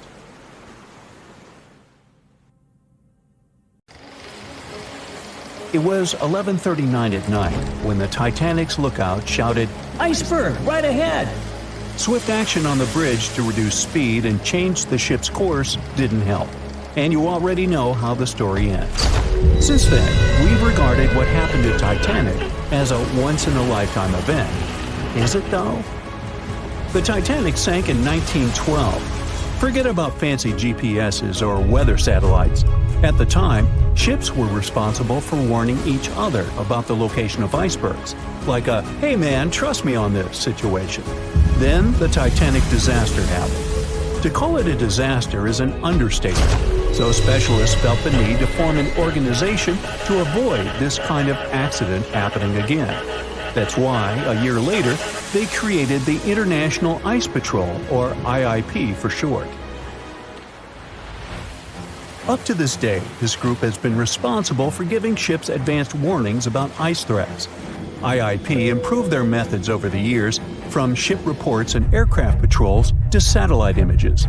Recently, they've also been using oceanographic buoys, floating devices providing real-time information about ocean conditions up to 164 feet below the surface to predict the potential drift of icebergs. Luckily, IIP is doing an excellent job in reducing ship iceberg collisions. But don't get too comfortable, because even the most advanced detection equipment can't entirely avoid an unfortunate situation. Between 1980 and 2005, there were 57 incidents involving vessels and icebergs. And the chilling truth is that today's ships are more likely to run into an iceberg than the Titanic was. Studies have shown that 1,038 icebergs crossed the area where the Titanic sank back in 1912. You might think that's a lot, but scientists say it's not really a big deal. I mean, yeah, it's on the higher side, but there have been 14 years with even more iceberg activity since then. Nowadays, the number of icebergs is going up due to the accelerated melting of Greenland's glaciers. And since more ships are heading into polar waters, the chances of ships bumping into icebergs are higher. But the real danger for captains is invisible enemies, called growlers and bergy bits. Growlers are these small icebergs that can be the size of a regular door. And bergy bits are also considered small, measuring around the size of a school bus. These icebergs might seem harmless, but they're actually tricky since they can be completely invisible to radars or satellites. Let's see what happens when a modern cruise ship as big as the Titanic hits one of these small icebergs. Meet the Norwegian Sun, a luxurious cruise ship like Titanic, as it has the capacity to accommodate 2,400 passengers and more than 900 crew members.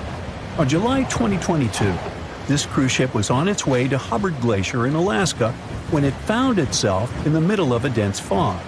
Suddenly, passengers felt an impact and were terrified as the ship experienced a severe jolt. The fog immediately cleared and they realized what had happened. The Norwegian Sun had collided with an iceberg of the growler type. But the outcome was entirely different from Titanic. Thankfully, there were no injuries, and both the passengers and staff reached the Alaskan docks safely. Expert divers checked the condition of the boat, and they discovered that the ship had suffered some damage after the collision, so the rest of the trip was canceled. Now don't stress about packing for your next trip across the Atlantic, because accidents like the one with the Norwegian Sun are really rare. I mean, it's common for ships to encounter ice, But what's unusual is for it to be a problem. Most modern cruise ships wouldn't get physically damaged by an iceberg, and there's a reason for that. You see, the steel used in the Titanic also played a significant role in the disaster. The unsinkable ship, after all, was not so impact-resistant. Back then, the Titanic's hull was constructed using around 2,000 steel plates, which are believed to have been produced in an open hearth furnace. As a result, the steel contained a high concentration of phosphorus, oxygen, and sulfur. High levels of these elements make steel brittle at low temperatures, causing it to fail upon impact. While the steel used on the Titanic was of the highest quality available at the time, it wouldn't meet the safety standards of modern ships, and it was approximately 10 times less safe than what today's vessels use. But the most significant difference between the design of the Titanic and a modern ship lies in how the hull is put together. You see, the Titanic was built using over 3 million rivets for its hull and upper deck structure.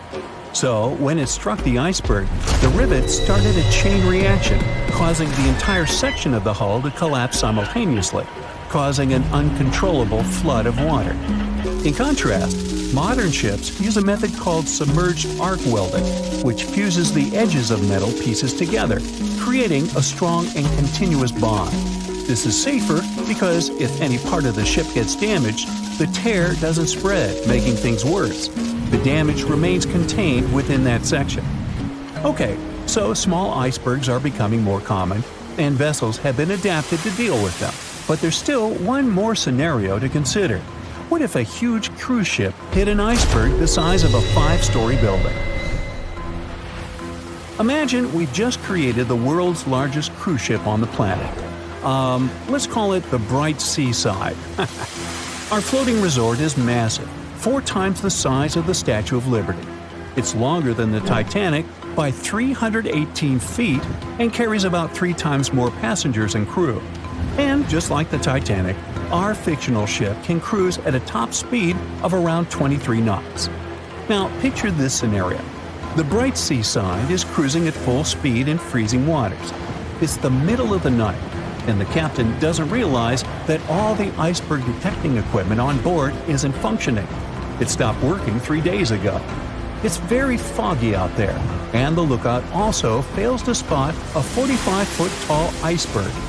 If that whole situation played out, and the ship smacked into the iceberg head-on, well, it could potentially lead to a sinking. But you can see how unlikely that is, right? That's why experts are quite confident in saying that ice isn't likely to sink modern cruise ships. It's also worth mentioning that safety measures have improved a lot since Titanic. A modern large vessel can take days to sink, which provides enough time to keep everyone safe. Crews are definitely better prepared to handle evacuation procedures, and passengers should also go through safety training before cruising. I know, it is annoying to do that when all you want to do is drink a lemonade or some other beverage by the pool. But, all these safety tips are what saved the MS Explorer from becoming a modern Titanic. You see, back in 2007, all 154 people on board this Antarctic cruise ship managed to get into lifeboats after the ship hit an iceberg. Now, imagine their panic as they waited for help for 4 hours. The crew did an excellent job in keeping everybody safe, no doubt. But a report that came out 2 years later said that the MS Explorer accident had happened because of the inexperience of the captain, who had pushed the ship too fast into a wall of ice in the freezing waters of Antarctica. That means that no matter how much tech a ship's got or how fancy its materials are, if you've got a careless captain and a crew that doesn't know how to handle an iceberg hit, yep, a disaster similar to Titanic could happen again. But hey, you shouldn't stress over it. Trust the professionals and keep in mind the odds. In the last 30 years, the MS Explorer was the only cruise ship that sank thanks to an iceberg, and everyone survived. So kick back and enjoy your sea vacation. If I asked you to name the most famous shipwreck of all time, you'd go with the Titanic, right? The Atlantic Ocean, the hope for new life, heartbreaking love stories. It had it all to become a blockbuster. But I guess you've never heard of SS Princess Alice that submerged in the sewage of the River Thames, taking between 600 and 700 lives with it. Life in 19th century Victorian London wasn't easy, especially for working class folks. Affordable public transport and bank holidays made it a bit easier. The people could escape to the coast on a train or pleasure boat, even if it was just for a day.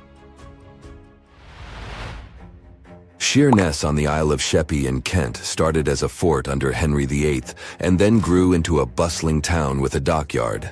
When they added a railway station in 1863, it became a prime destination for day trippers and holidaymakers. Seaside promenades, charming piers, and a whole bunch of fun stuff to do by the sea. It had it all. A bit inland along the River Thames, you had the Rocherville Gardens. These gardens had archery lawns, bowls, mazes, lakes, cliff walks, and even a floral bazaar. Plus, there was an aviary, a bear pit, and a skeleton of a lost whale that had taken a wrong turn in the Thames. Londoners of the late 19th century could hop on a train or cruise along the Thames by boat, and both options were pretty popular. But on the 3rd of September, 1878, way more people than usual opted for the boat. They chose it over the railroad after a passenger train had collided with goods wagons in Kent, taking the lives of 5 people. The river felt like a safer way to go. One of the ships available for the trip was the SS Princess Alice. The paddle steamer was first launched in 1865 on the west coast of Scotland. Its original name was the Bute, and it was used as a ferry for the passengers of the Wemyss Bay Railway Company. A couple of years later, it was sold and renamed after Queen Victoria's 3rd child. Then, it was sold again and got the nickname the Shah's Boat, as it transported the Shah of Persia up the Thames to Greenwich in 1873. The ship had gone through several alterations in its lifetime. It got new boilers and watertight bulkheads. The Board of Trade had inspected it and marked it safe. In the year of its final voyage, it was officially allowed to carry up to 936 passengers between London and Gravesend in calm water. On the day of the tragedy, Princess Alice was on what was called a moonlight trip downstream from Swan Pier near London Bridge to Sheerness, Kent and back. The trip wasn't expensive, so most of the passengers were from the working class. There was also a musical band aboard to keep the spirits up. The 3rd of September was a bright day, and many families were happy they could catch some final summer sun rays and enjoy fresh sea air. The then owner of the ship, the London Steamboat Company, had several vessels working on the route. The passengers were free to hop on and off different ships. At around 6:30 p.m., after a beautiful day in the open, the SS Princess Alice headed back to Swan Pier. No one kept official lists of passengers, so we'll never know exactly how many people were on board that evening. But they say the steamer was close to its full capacity. As it got darker and cooler, many families decided to stay inside the saloon or in their cabins below. Some stories from the steamer sound like fate. The captain of Princess Alice let his steerer stay at Gravesend and replaced him with one of the passengers. John Ayres was a sailor but had little experience at the Thames or with a vessel like Princess Alice. Alfred Thomas Merriman, a chef from East London, had been offered to work on the steamer at the last moment. He was 30 years old and a father of 4, so he couldn't say no to extra money. At around 7:40 p.m., he was standing on the deck by the saloon door. By that time, Princess Alice had passed Tripcock Point and entered Galleon's Reach. The passengers could see the North Woolwich Pier in the distance. Many of them planned to disembark at that stop. And that's when Merriman noticed a huge ship carrying coal. It was Bywell Castle. This vessel normally carried coal to Africa, but it had just been repainted at a dry dock. Bywell Castle was going to Newcastle to pick up some coal and transport it to Alexandria, Egypt. The ship's captain, Harrison, wasn't too familiar with these waters, so he called in Christopher Dix, a seasoned Thames River pilot, to lend a hand, even though he didn't have to. The ship had a fancy raised forward part below the deck, and Dix couldn't quite see what was in front of him. So, they had a sailor on lookout duty. As they set sail from Millwall at the speed of 5 knots, 5.7 miles per hour, they tried to stick to the middle of the river, but other boats had other plans. When they were approaching Galleon's Reach, Dix spotted Princess Alice's red port light, headed their way, but planning to pass on the right side. At the same time, Grinstead, the captain of Princess Alice, was going against the river's flow, trying to find the smooth waters on the south side. He adjusted his course, steering into Bywell Castle's path. Both crews realized they were headed for a collision. Dix tried to steer clear and even ordered reverse full speed on the engines, but it was too late. The Bywell Castle collided head-on with the Princess Alice, which was much smaller, weighing less than a third of the 890-ton coal-carrying collier. It sliced the passenger steamer in two. As Merriman remembered later, laughter on board immediately changed into screaming and panic. Some people rushed to the bridge for safety. Merriman hurried to the captain, asking what to do next. The captain's response was grim. "We are sinking fast. Do your best." The ends of the steamer went high into the air, and the middle just sank, taking passengers with it. Those unfortunate ones who were below deck were tragically trapped. The impact caused tons of untreated sewage to gush from outlets near the collision site. The water became a frothy mess of unprocessed waste with a horrible odor. It was potent enough to make even the most resilient sailors retch. Amid the chaos, passengers struggled for life in the contaminated water. They inhaled lungfuls of hazardous waste without knowing. The crew aboard the Bywell Castle sprang into action. They dropped ropes from their deck, urging Princess Alice's passengers to climb aboard. Anything that could float, from planks to barrels, was tossed into the water to serve as flotation devices for those in need. Other members of their team launched a lifeboat, saving 14 people. Nearby boats, moored along the riverbanks, joined the mission, plucking survivors from the water. Many of Princess Alice's passengers didn't know how to swim, and it was even trickier for ladies wearing long, heavy dresses. Merriman was among the lucky ones who could swim. He first held on to a piece of wreckage, and then, when others got to it, swam away and caught onto a rope hanging over the side of the Bywell Castle. They managed to save around 130 people this way.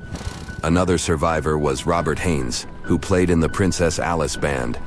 He was fond of ships and had noticed the Bywell Castle a couple of minutes before the collision. He chose not to follow the rest of the band, who went downstairs for a break, and that saved his life. Princess Alice's sister ship, Duke of Teck, arrived 10 minutes too late to assist with the rescue efforts.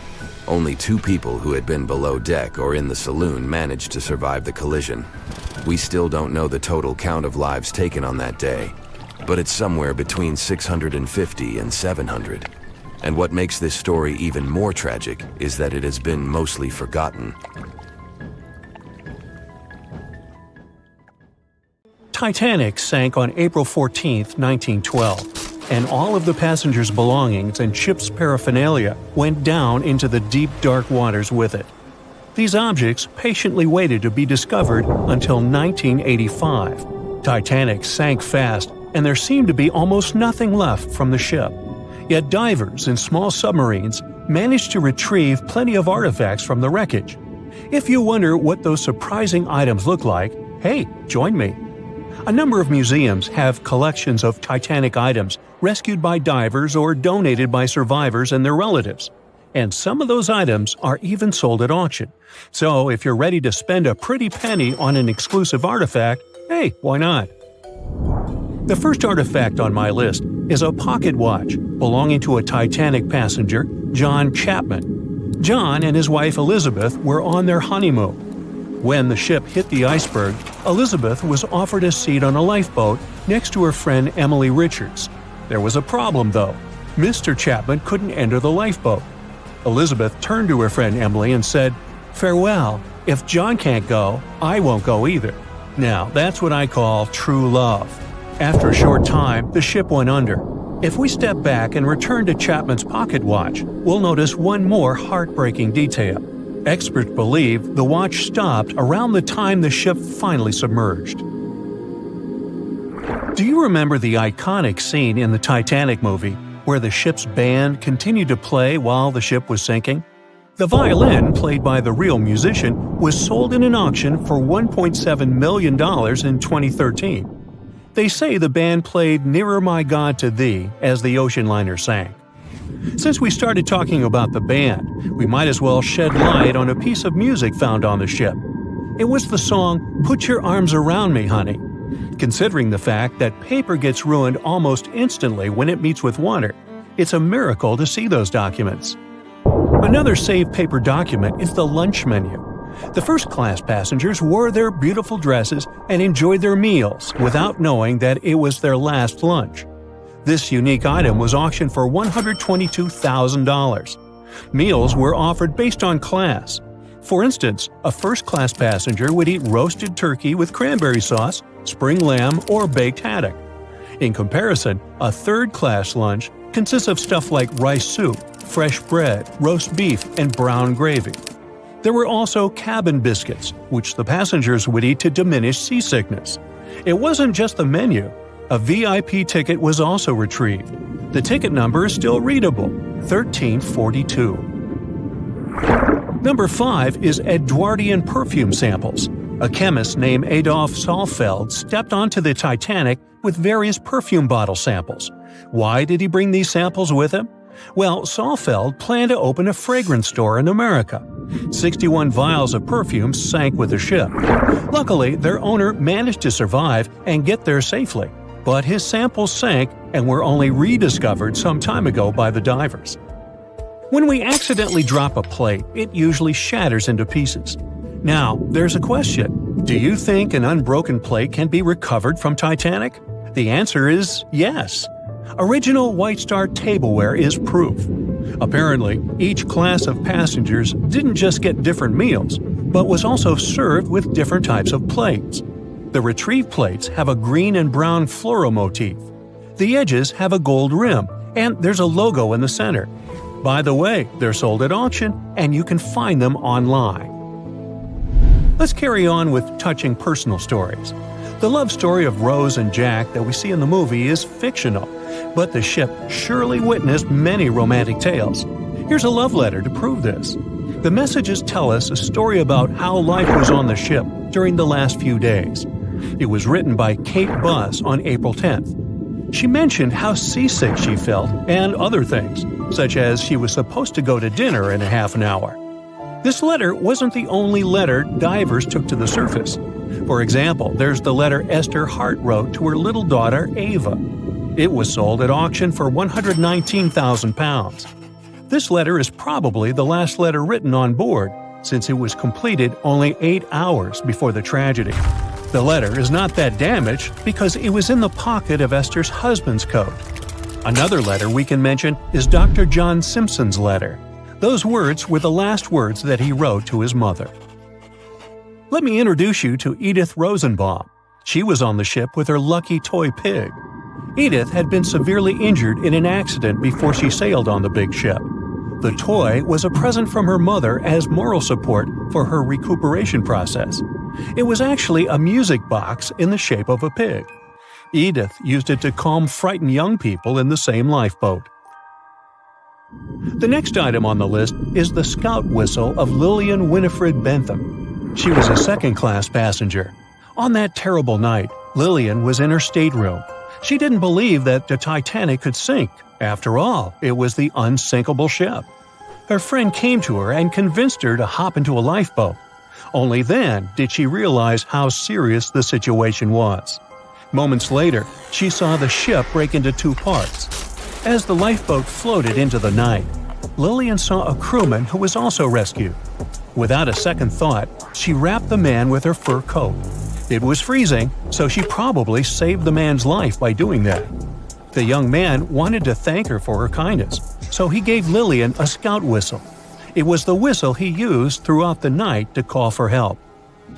This pair of white gloves is one of the rarest artifacts recovered from Titanic. These cotton gloves belong to a gentleman. The owner's identity is unknown. Fabric can't last underwater for decades, but these gloves look fine, and you can still see the fine detailing and elegance.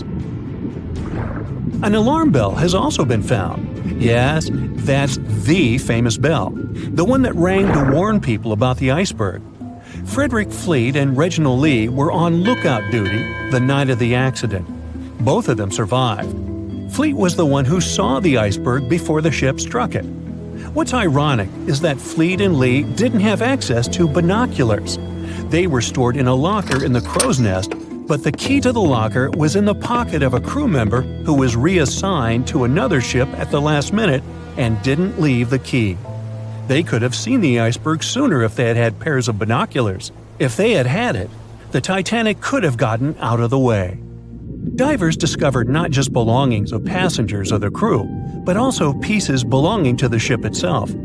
Our next artifact is the Grand Staircase. Some parts of this iconic structure are recovered from the wreck. Turns out that this staircase became a meeting spot among first-class passengers. If they wanted to visit the Turkish baths for a spa day or eat dinner, they met at the staircase and went together. This staircase was a sign of how luxurious some parts of Titanic were. Another miraculously saved object that belongs to the ship is its plan. It was one of the most expensive artifacts sold at auction. The plan is around 30 feet wide. What else? The logometer was also discovered. It's a device used to check the sailing speed of the ship and the distance it covers. The experts say that from the start at noon on April 14th, the device logged 268 nautical miles. And there's more. A giant chunk of hull, known as the Big Piece, was also found. This fellow weighs 15 tons. The larger portholes were for the cabins, and the smaller ones were for the restrooms. This piece was found in 1994, but it was in 1998 when it was successfully taken out.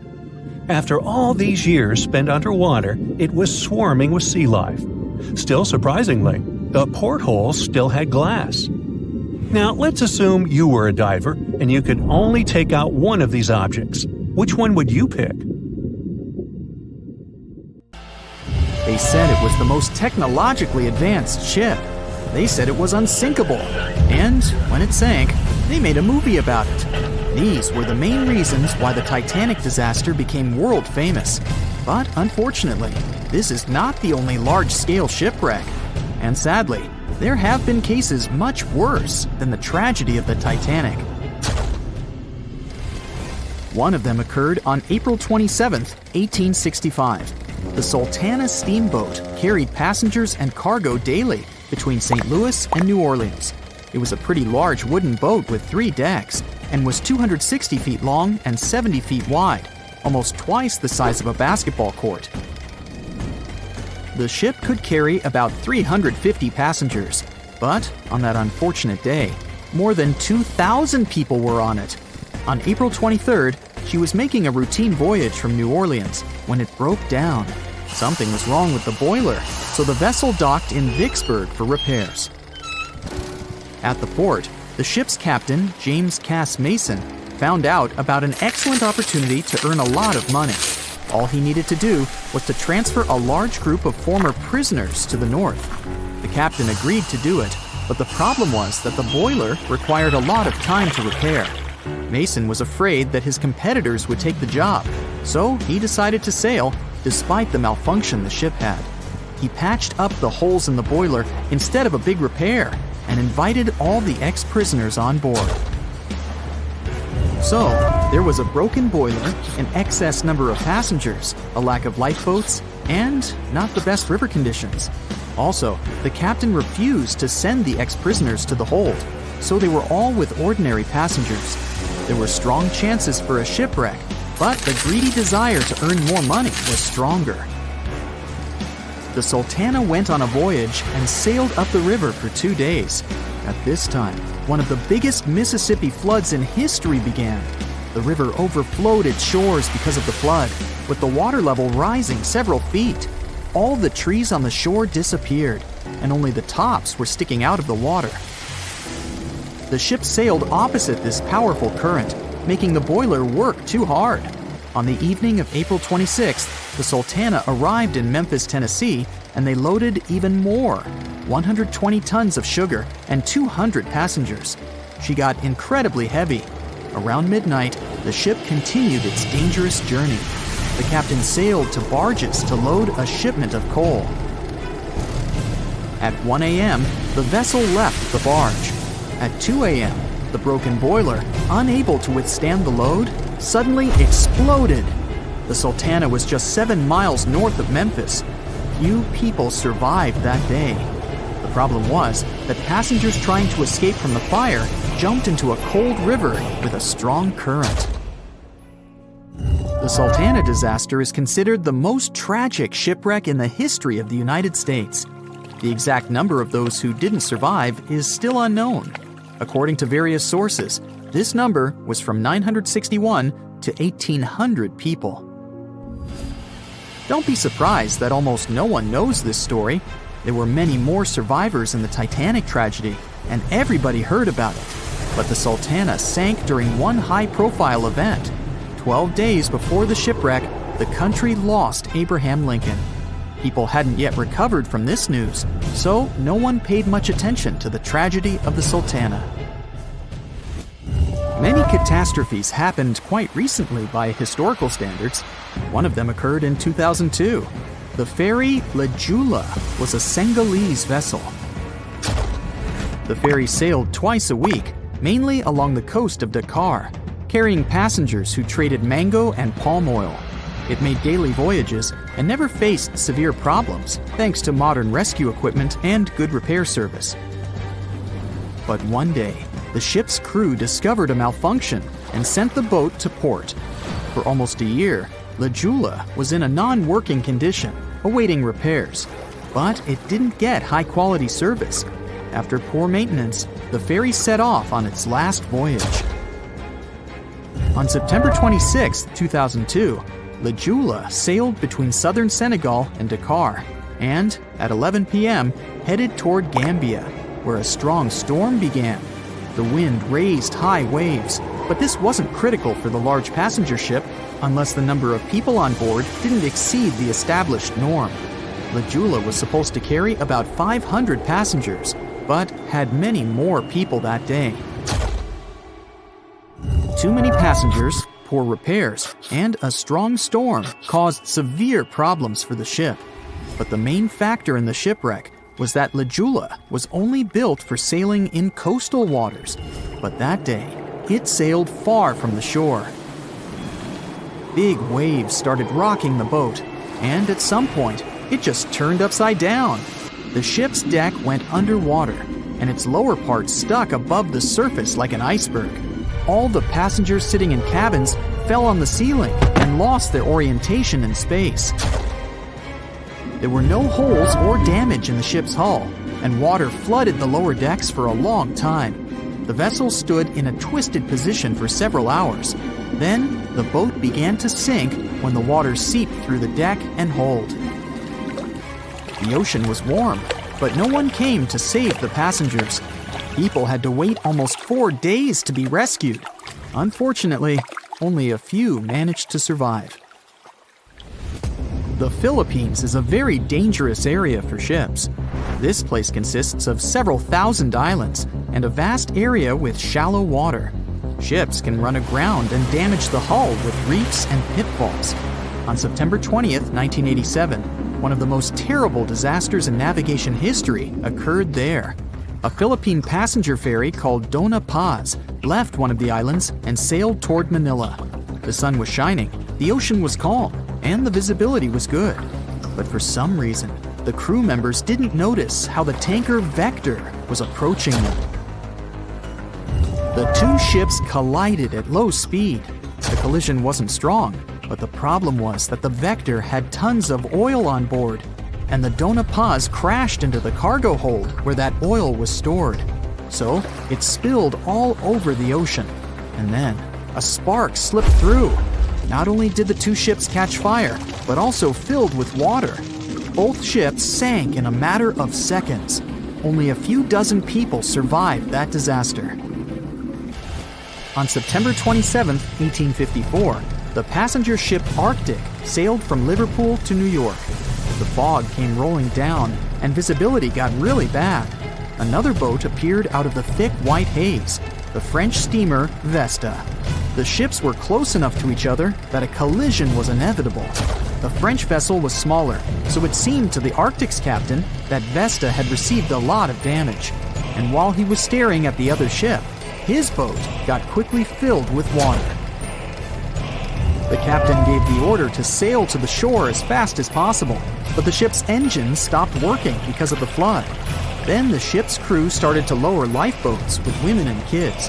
Still, when rescuers found lifeboats with people, it turned out that only 87 out of 400 people survived, 65 crew members and 22 passengers.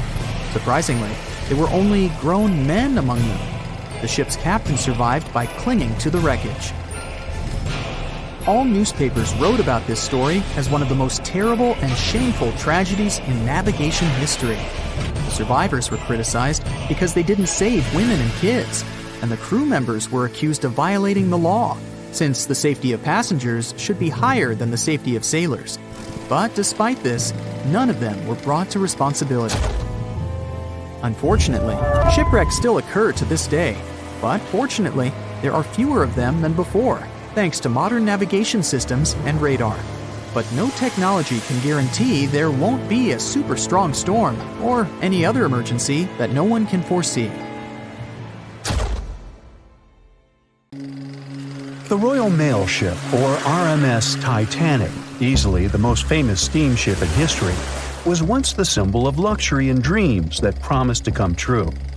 It took 3 years and 3,000 people to construct it. On April 10, 1912, the brand new ocean liner greeted its passengers with the smell of fresh varnish, paint, and newly sawn wood. Back then, they still used lead for the production of paint and linseed oil as a binder, so that smell must have been powerful.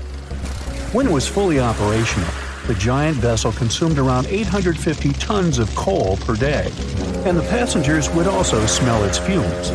Another odor that must have filled the Titanic's decks, at least the first-class ones, was the new scent by the famous French perfume house Guerlain. It was released earlier in the same year and quickly became a hit with the well-off ladies. The perfume that you can still buy today is a mix of violets and iris with creamy vanilla. On the dramatic evening of April 14th, when Titanic only had hours to live, the unknowing waiters were serving oysters, lamb and mint sauce, roast duck with applesauce, and other delicacies to their first-class guests. The second class was filled with the smells of curried chicken, spring lamb, and roast turkey. Third-class passengers had simple gruel and biscuits that night. At 11 p.m., as the ship got dangerously close to the iceberg, the new smell added to the mix. It was a mineral odor with metallic notes. If you have ice in your fridge, you must have noticed it takes the smell of neighboring foods. The same happens to icebergs. They take on the odors of sea animals and maintain the chemical composition of the water that they're made of. If more people had known about the meaning of this particular metallic smell, they probably still wouldn't have saved the ship, but the number of people that managed to escape to safety could have been larger. Speaking of smells, in case you've ever wondered what space smells like but aren't planning to become an astronaut anytime soon, listen up. You can try out Ode to Space, an aroma that was designed by NASA decades ago. The idea of the perfume was to help astronauts prepare for their encounters with space at all levels during their training. But hold on a second, space is a vacuum, so it technically shouldn't have any smell. Yet, astronauts who have been out there remembered it as a pleasant metallic odor, something like the smell of welding fumes or burnt gunpowder. They could smell it on their spacesuits after coming back into their spacecraft. We can also guess what other planets smell like based on what their atmospheres are made of. Venus has clouds of sulfuric acid in its atmosphere, so it must smell like rotten eggs. Mars and Uranus also smell like rotten eggs, by the way.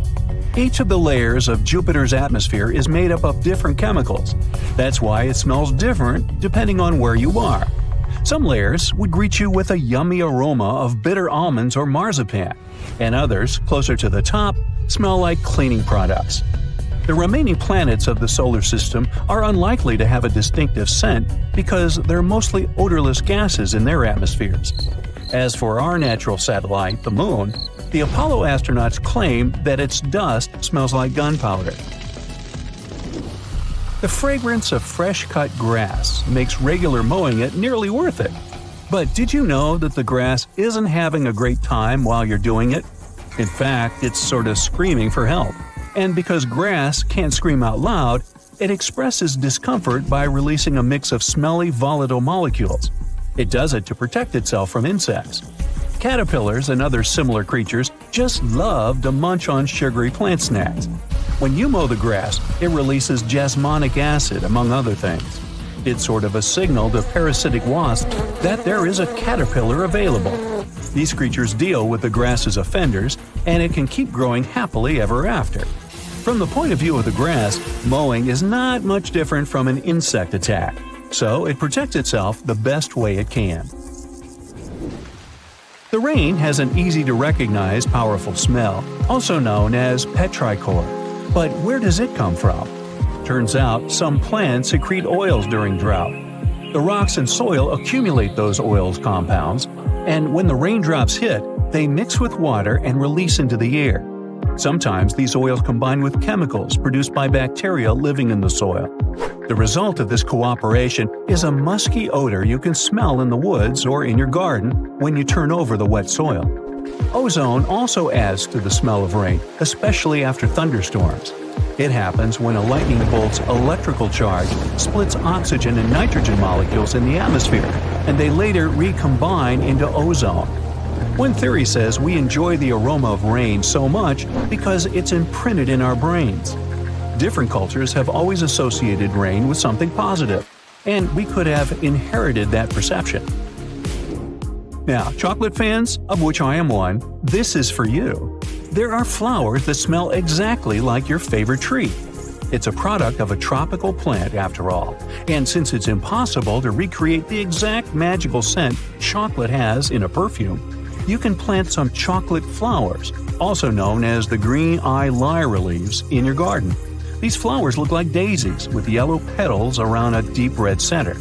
When you pick its petals, the flower releases the delicious smell we all love so much. The leaves and branches of the plant also have the same fragrance.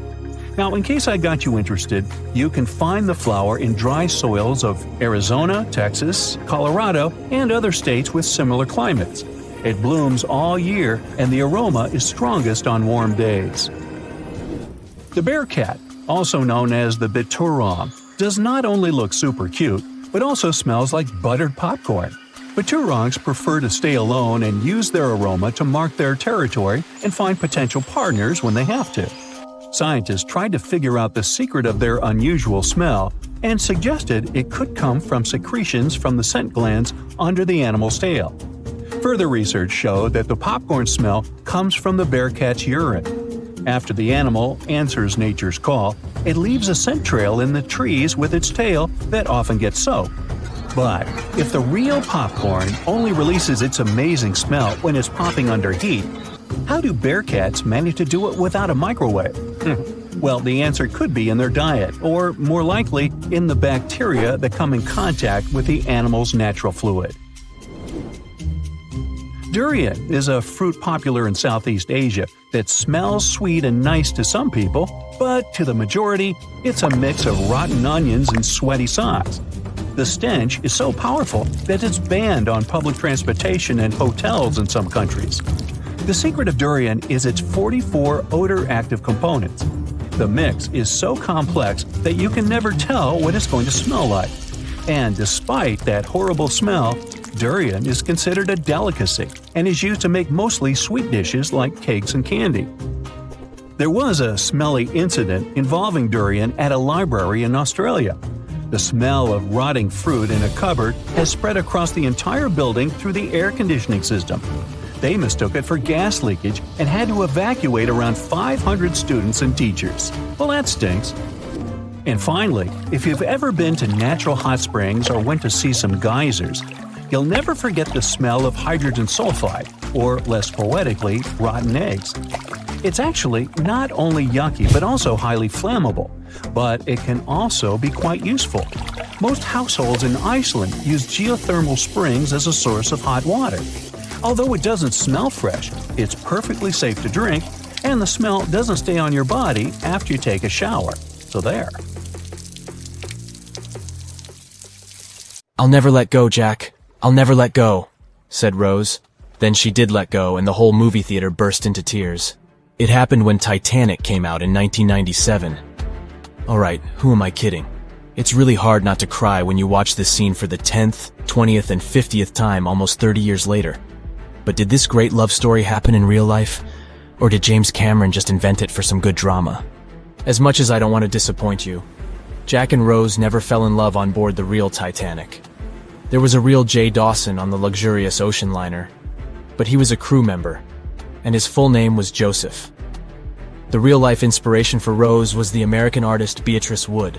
James Cameron came across her biography while he was working on the first draft of the script, and decided to bring her love for art and family background into the story. It doesn't mean that the movie is completely off when it comes to historical accuracy, though. The unsinkable ship that sank departed from Southampton, England to New York, and was 400 miles south of Newfoundland on April 14th when crew members noticed the iceberg. The contact with it lasted 37 seconds, precisely as long as the corresponding scene in the movie. Remember this guy, Thomas Andrews, who was wandering around with a small notebook and pencil? He was the real ship designer. Andrews was quite talented at what he did, and had worked on many successful projects before the Titanic. He would normally travel on the ships he designed during the maiden voyage to make sure everything was going smoothly. He boarded the Titanic as one of the first-class passengers, and was taking notes all the time. After the unfortunate rendezvous with an iceberg, Andrews was seen inspecting the flooded parts of the ship with Captain Smith. According to his sad forecast, the Titanic would have gone down in about 2 hours. One of the stewards claimed that he had seen Thomas Andrews moments before the sinking. He chose not to leave the Titanic and didn't put on his lifebelt. No one had seen him ever since. Another memorable moment from the movie is a boy playing on one of the decks with his spinning top. This was an accurate recreation of a real photo that was taken on board the Titanic on April 11, 1912. The passengers in the photo are first-class passengers Frederick Spedden and his 6-year-old son Douglas. The family was going back home to America after traveling around Algeria. When the evacuation of passengers began, Spedden's nurse told him they were going to see the stars. They say he had successfully slept through the entire drama and woke up safe and sound in a lifeboat the following morning. His father had also survived the sinking. Sadly, an automobile accident took the life of Douglas just 3 years later. One of Titanic's most charismatic ladies, both on the screen and in real life, got her nickname Unsinkable Molly Brown for a good reason. Several witnesses remembered she was, indeed, trying to persuade others in her lifeboat to go back and save more lives, just like in that heartbreaking scene from the movie. When Carpathia came to the rescue of the surviving Titanic passengers, Margaret Brown was helping lower-class survivors and involved her fellow first-class passengers in the process. Once they all got on solid ground, Brown organized a survivors committee. She awarded the captain of the Carpathia for rescuing so many people and was really upset she hadn't been allowed to testify at the Titanic hearings because she was a woman. You won't see any fumes above the fourth pipe of the ship in the movie. It's not a technical mistake. The Titanic, indeed, had it only for more impressive looks and didn't really need that pipe. Back in 1911, the year before our hero's departure, large ships would mostly sail with 4 chimneys. They needed those to draw heat and fumes from their massive boilers. The Titanic was a real engineering gem that only needed 3 chimneys to function. So the 4th was added for balance. They thought the public would have been disappointed to only see 3 pipes on the greatest ship of all time. The movie had an impressive budget, $200 million, but even that wasn't enough to cover all the possible costs. Cameron knew they had to save some money, so they built the replica of the liner only on the starboard, which means the right side. They chose this side to make things look more realistic. The wind at the filming location was moving mostly from north to south, so with the fumes going out, it looked like the liner was actually moving through the ocean. But if you remember one of the first scenes with the Titanic departing from Southampton and people waving, you'll understand why the crew had a problem with it. The real ship was docked at the port, or left side, there. They found a brilliant solution and just flipped the scene horizontally to make it look real. The letters and buttons on costumes were reversed, and actors walked in the opposite direction for everything to be changed in post-production. One of the scenes I can't watch without tears is the elderly couple holding on to each other as they go down with the Titanic. The couple who inspired this heartbreaking episode were real people, some of the richest passengers of the not-so-unsinkable ship. They were Isidore and Ida Strauss, and they owned Macy's. When news of the disaster spread, they put on life jackets and ran to the decks along with others. Ida stepped onto the lifeboat, but Isidore refused to do so before all the ladies and little ones were there. Ida didn't want to leave her husband. She climbed out of the lifeboat and handed her mink coat to her maid, saying she would no longer need it. Isidore wrapped his arms around Ida, and they remained on the bridge of the ship until a huge wave swept them both into the sea. So the bed scene wasn't that accurate, and James Cameron later admitted he had taken some license as a director. You know this guy who was drinking from a flask next to the main characters as the ship was going down? His name was Charles Jugan from England, and he was in charge of 10 bakers, 2 confectioners, and a Vienna baker aboard. He was expecting to earn a real lump sum, and would have been one of the best-paid crew members if everything had gone well.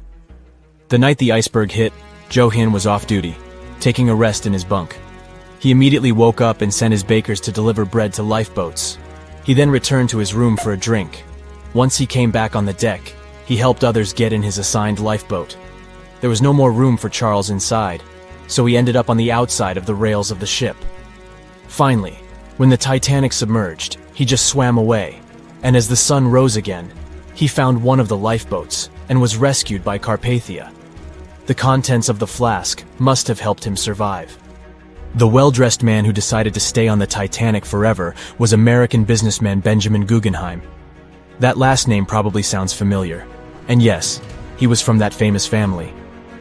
Guggenheim was traveling with his valet, his significant other, a singer from France called Leontine, her maid, and their chauffeur.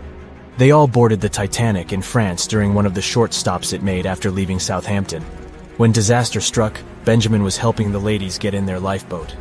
He reportedly said they were only saying goodbye till the next day. He was sure the ship would be quickly repaired. After helping many women and youngsters get in the boats, Guggenheim chose not to fight over the remaining seats. He and his valet returned from the decks to their first-class suite and put on their finest suits to go down like gentlemen. Everyone knows the story of the Titanic, but not many people know that Titanic had 2 sister ships, and that on the night of its sinking, one of them was rushing to help but didn't make it in time. Bad luck seemed to follow the trio of ships, but each one of them had glorious moments that live in the minds of those who sailed in them. Keep on watching to discover a story of awe, ingenuity, and ill fate. And don't forget to click the subscribe button and turn notifications on to join us on the bright side of life. You know how the iceberg hit the Titanic, how the band played to the end, and how the whole tragedy unfolded, but before it happened, it would have seemed an impossibility for such a ship to meet the end it did. None of that could have been foreseen by White Star Line, the company who built the Titanic, who had high hopes for what the unsinkable ship and its sister ships, the Britannic and the Olympic, would accomplish. The Olympic was the first of the trio to make sail on June 11, 1911, heading towards New York. The sheer size of it would wow the crowds.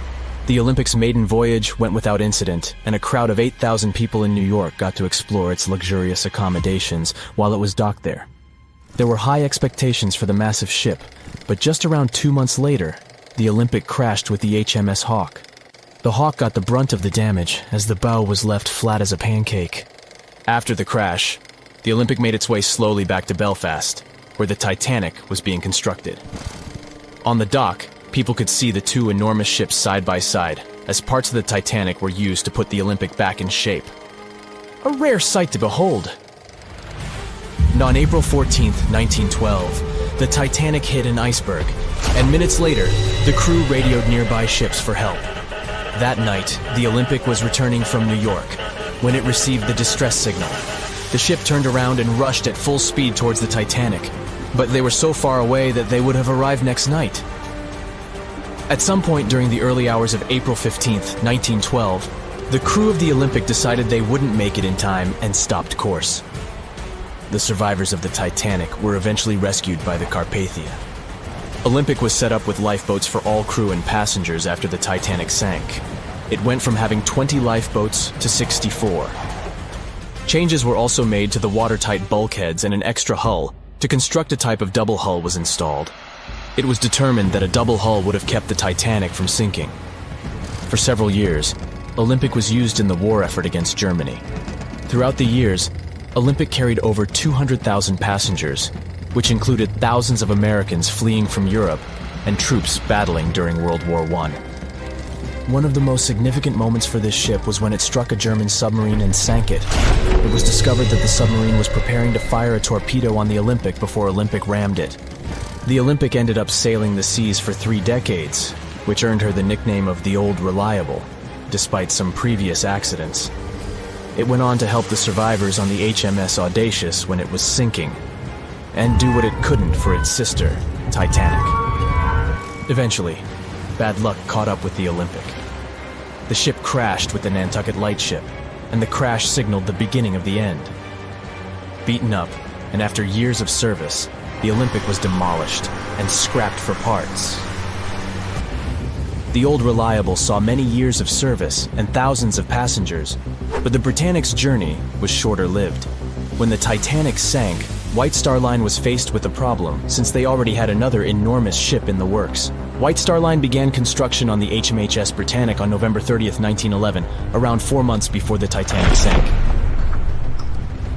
Although the Britannic was the youngest of the trio of ships, having been constructed last, it was also the biggest. They intended to name it Gigantic, but after the Titanic's disaster, they changed the name to Britannic, since they considered it to be a lucky name. With the Titanic sinking, the White Star Line underwent rigorous investigation, and many changes were made to the Britannic's design. The Britannic looked very similar to the Titanic, and it had what was at the time the largest marine turbine in the world, able to reach faster speeds than the Olympic. With Titanic's fate fresh in their minds, everything possible was done to ensure the safety of this newer ship. The Britannic was eventually launched on February 26, 1914, almost 2 years after Titanic met its end. After the Titanic's disaster, the White Star Line wanted the Britannic to redeem their name. The Britannic was on its way to becoming a successful ship. It transported passengers for over a year and a half when the British government requisitioned it and turned it into a hospital ship during the beginning of World War I. The ship became an even more impressive sight to look at. It was painted all white, with enormous red crosses on its side to indicate it was a hospital ship.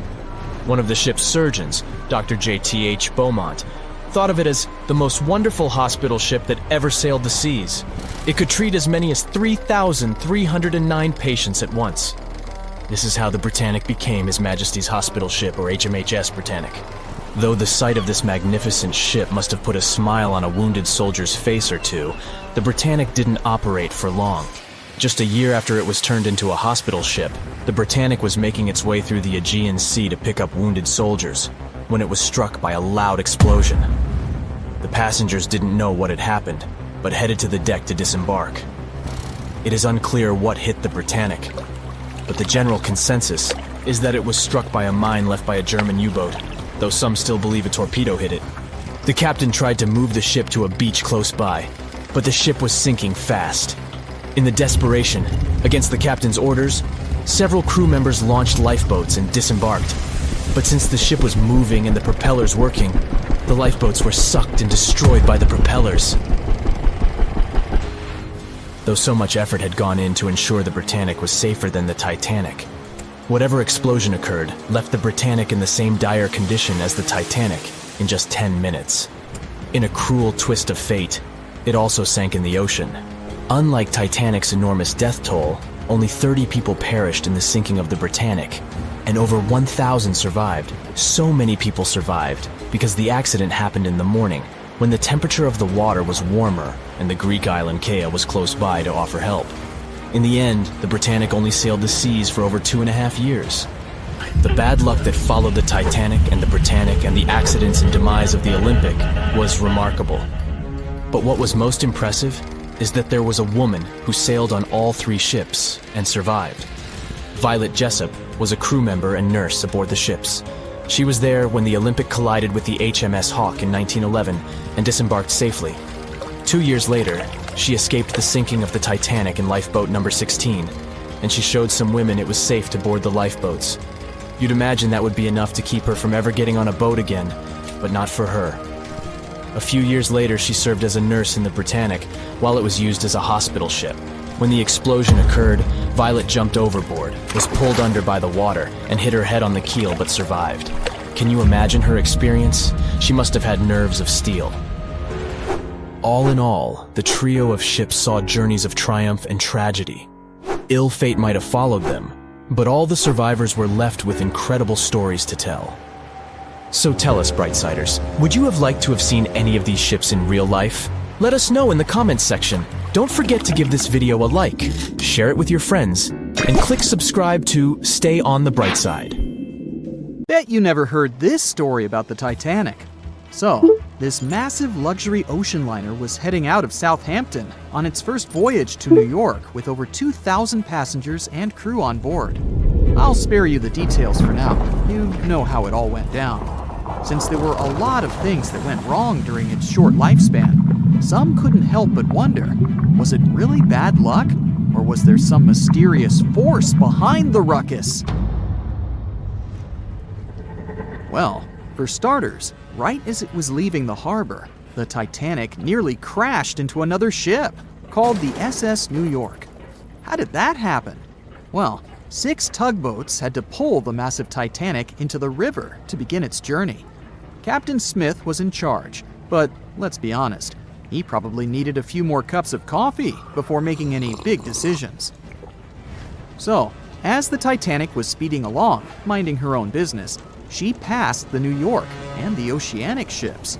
The Titanic decided to make a left turn, but the suction was just too much for the poor New York. She started to drift off towards the Titanic. The Oceanic was leaning so much, her gangplank smacked into the water like a belly flop in the pool. Thankfully, the captain of one of the tugboats was there to save the day. He used his trusty megaphone to call the Vulcan to the port side of the Titanic to pick up some crew members. He then noticed the New York in trouble and acted quickly, throwing a line to slow her down. The Titanic's captain was probably scratching his head, wondering how to handle these big ships like the Titanic. That's because he'd only recently experienced sailing on larger ships. Close one, right? Well, it was just part of the story. As it turns out, the huge list of misfortunes might have started even earlier. Another theory suggests that during the ship's construction days in Northern Ireland, a fire broke out in the coal bunkers. Talk about a rocky start. If this information is correct, then the ship's hull may have been affected by the incident before it even set sail. Fans of this theory argue that a fire popped up inside one of the Titanic's large coal bunkers and really damaged an important segment of the ship's hull. Some claim there's even photographic evidence to back this up. A bunch of photos documenting how the ship was made and pampered for its maiden voyage were found, and they showed a significant black streak on the outside of the Titanic's hull. Weirdly enough, the streak was really close to where the iceberg hit during that cold April. Now I know what you're thinking. This theory might sound far-fetched, but most of these people have been gathering information about the Titanic for decades, and they're convinced that this is the real deal. They even believe that the fire started way earlier than the day the Titanic set out on its maiden voyage, particularly about 3 weeks prior. Why was this overlooked? Well, because of fear of bad press, mostly. Also, because of all the fuss created around the unsinkable ship, it was important that they stuck to the initial calendar. Of course, not everyone is convinced by this new theory. Some people think it's just another wacky idea to add to the long list of Titanic sensational theories. What if I told you there were even rumors about part of an ancient Egyptian coffin being on board? Could that have had something to do with the disastrous ending of the Titanic? Some truly believe it did. Let me tell you the story about the unlucky mummy. It's a tale that'll give you goosebumps. Back in the 19th century, this ancient Egyptian artifact, a mummy case lid to be exact, was brought over to Europe. And as soon as it arrived, strange things started happening. Now, some of the stories may be a bit exaggerated, but according to journalists, some of them were actually true. The rumors sparked the interest of a British writer who later spent months investigating the mummy case and its alleged related stories. He was planning to write an article debunking the myths, but he found out they were all too real. Unfortunately, he never got to finish his work because he passed away suddenly. Others believed that the mummy case was guarded by Egyptian elementals. They warned others not to mess with the artifact. The mummy case's history is just as spooky. It was found in Egypt and sold to a certain someone conveniently named Mr. W at a party organized by a well-known English lady. When the mummy case arrived in England, it was given to Mr. W's sister, who immediately suffered from financial losses and other troubles. A photographer who took a picture of the case claimed that he captured a living woman's face on the film. The mummy case eventually ended up in the British Museum, and it's still there today. However, rumors say that it was aboard the Titanic and was responsible for its sinking. But don't believe everything you hear. Some sources claim the mummy case never left the British Museum, and the rumor was started by a journalist named William Stead. He was actually a passenger on the Titanic, and he supposedly told his fellow passengers about the ill-fated mummy before the ship went down. Is that what happens when you tempt fate? Seriously doubt it, but it does make you wonder, doesn't it? It gets even weirder, trust me. About 50 passengers got cold feet before the ship took off, and they refused to board the Titanic at the last minute, even if it meant that they'd lose the cost of the ticket. They just had an extremely bad feeling about the whole deal, and even an Irish astrologer warned against making the voyage on the Titanic. I doubt he saw a big ol' iceberg hidden somewhere in the stars, but it does add up to the mystique surrounding the Titanic. And do you know what's even worse? The fact that the ship's binoculars, which could have helped prevent the iceberg collision, were locked up. Apparently, those binoculars could have been used by lookouts on that fateful night. But guess what? The key was held by David Blair, an officer who was sadly bumped from the crew before the ship's departure. Poor guy. He probably didn't even know what he was holding on to. Now, some historians think that if those binoculars were in use, the iceberg might have been spotted earlier. But hey, let's not point fingers here. Others argue that it wouldn't have made a difference. Who knows? Maybe the lookout was too busy looking at the stars to notice a giant iceberg in front of them. But seriously, what were they thinking? Locking up the binoculars on a ship that big is like forgetting to pack sunscreen for a trip to the beach. Also, the ship might have been going a bit too fast. Now, I know what you're thinking. Why was the captain in such a hurry? Well, apparently, good old Captain Smith was trying to beat his ship's older sibling, the Olympic, in a race to see which ship could cross the Atlantic faster. I guess he had a bit of a sibling rivalry going on or something. But here's the thing. Even though there were warnings about icebergs in the area, the Titanic just kept on chugging along at full speed ahead. I mean, come on, guys, it's not rocket science. If you know there are icebergs around, maybe slow down a little bit, right? And then, close to midnight on April 14th, 1912, the Titanic hit that iceberg and sank in the North Atlantic. It also famously had a mere 16 lifeboats and 4 collapsible dinghies on board. No wonder it ended up being one of the worst maritime disasters in modern history. After the whole event, people started believing in life beyond the veil and contacted mediums, hoping for signs from the ones they had lost at sea. Can't say I blame them, though there's no verified story of someone managing to contact a Titanic passenger from the beyond, though. We know Titanic from so many stories, even a movie, but now we have its first full-sized digital scan. And nope, it's not like those models from before. where we mostly imagined what the ship was supposed to be like. This time we got a real digital scan. A team of experts really mapped the deep sea floor around the Titanic together with the ship itself. We basically got a 3D view of the entire wreck, which is like going deep down beneath the ocean's surface and seeing Titanic as if all the water has been drained away. So, the story of the wreck started in 1985, 73 years after the Titanic went down. The explorer named Robert Ballard stumbled upon it somewhere between two submarines that also went down in that area. He was actually on a different task back then, so he didn't even have time to explore the ship properly. But as he was searching for the submarines, he realized how ocean currents affect sinking debris. He noticed the heaviest object sank quickly and left a trail of debris behind, the trail that followed the currents. Using this knowledge, Ballard made a hypothesis the Titanic had broken in two and left a debris trail as it sank. Before he found the wreck, everyone thought the ship just went down in one piece after hitting an iceberg. So everyone knew where the ship was so the adventure could start, or not. It was hard to explore it. The ship is enormous, and the dark depths of the ocean make it really difficult to capture its whole body in one go. So we mostly relied on glimpses of the decaying ship, and had to settle with teasing scattered parts of the whole picture and filling it up with speculations and stories. But in the summer of 2022, we finally got something different. A team of experts from Magellan Loaded, a company specializing in mapping the deep sea, teamed up with Atlantic Productions, who were making a documentary about the project. They embarked on a mission to capture the complete view of the Titanic.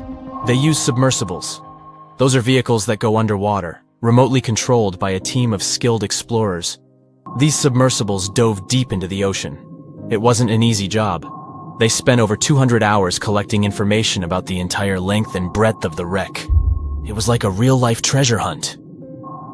But instead of finding gold and jewels, they took something even more precious. Over 700,000 images of the Titanic from every angle possible.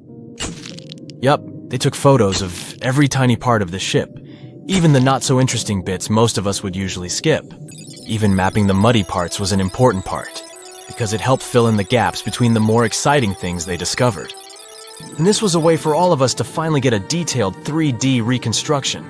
Even though it's been more than 100 years, you can still recognize the bow of the Titanic, covered in rust that hangs down like stalactites.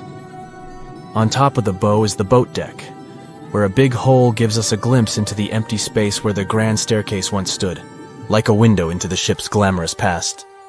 Its stern is now a wild mess of twisted metal. As the Titanic went down, this part collapsed and spiraled into the seabed. The bow and the stern ended up separated by about 2,600 feet. There's a vast field of debris surrounding this giant, stuck on the seafloor. This debris is like a scattered treasure trove, full of intricate metalwork from the ship, statues, and even unopened champagne bottles. There are also personal belongings that went down together with the ship, like dozens of shoes resting across the seafloor. It was a tough task to do, go down and take all those pictures. It may not sound that hard at first, considering it was the vehicle that really immersed itself into such deep parts of the ocean, not the people. But studying the ocean is hard. We haven't explored, mapped, or even seen over 80% of it. The conditions are harsh, and the pressure becomes more intense the deeper you go.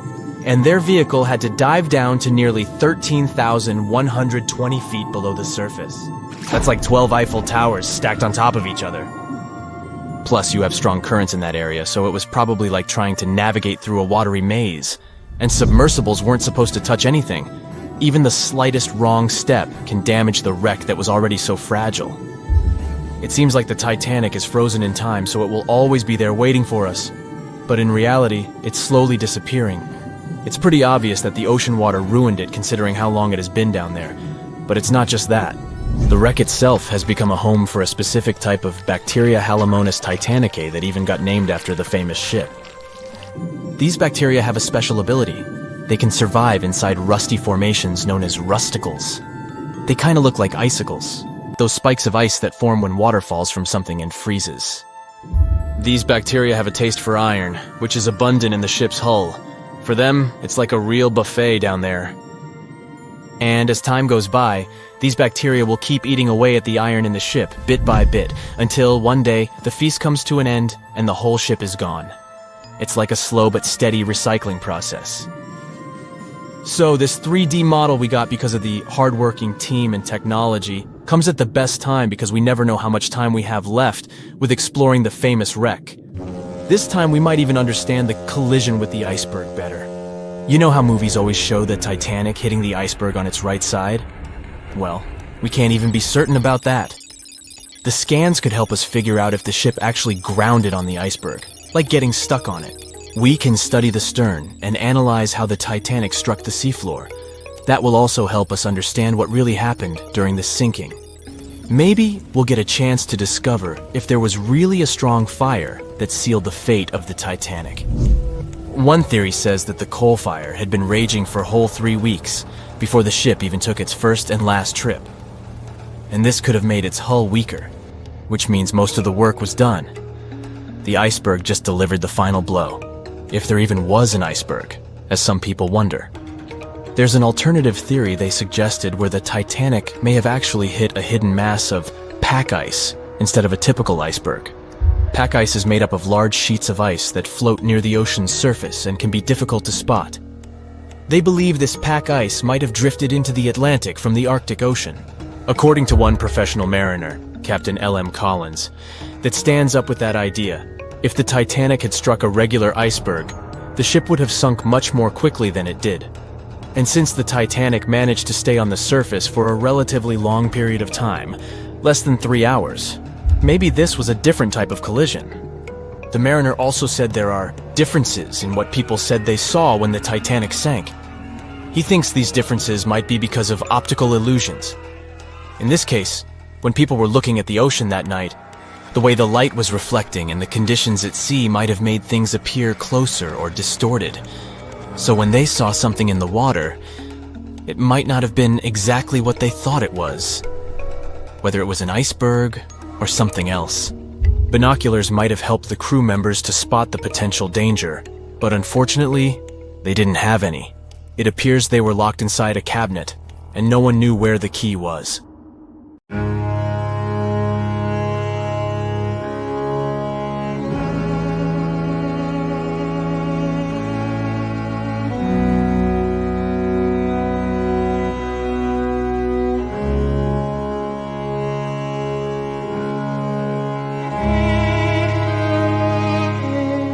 We've lived together for many years. Where you go, I go. These were the words Ida Strauss said to her husband. One of the richest women on the Titanic didn't end up in a lifeboat. Ida chose to stay behind with her beloved Isidore. Moments earlier, she gave her maid a precious gift that probably saved her life. Isidore and Ida Strauss were both born in Germany and emigrated to the United States as kids. They met in New York and got married 5 years later. The couple had 7 children, but luckily, none of them were on the Titanic. Isidore worked for his father's shop in his late teens. Then, he started a china and porcelain business with his brother that grew into the glassware department at Macy's. Eventually, the brothers took over the entire department store and became multi-millionaires. Isidore and Ida were well known in New York for their wealth, charity, and their incredible love and devotion to each other.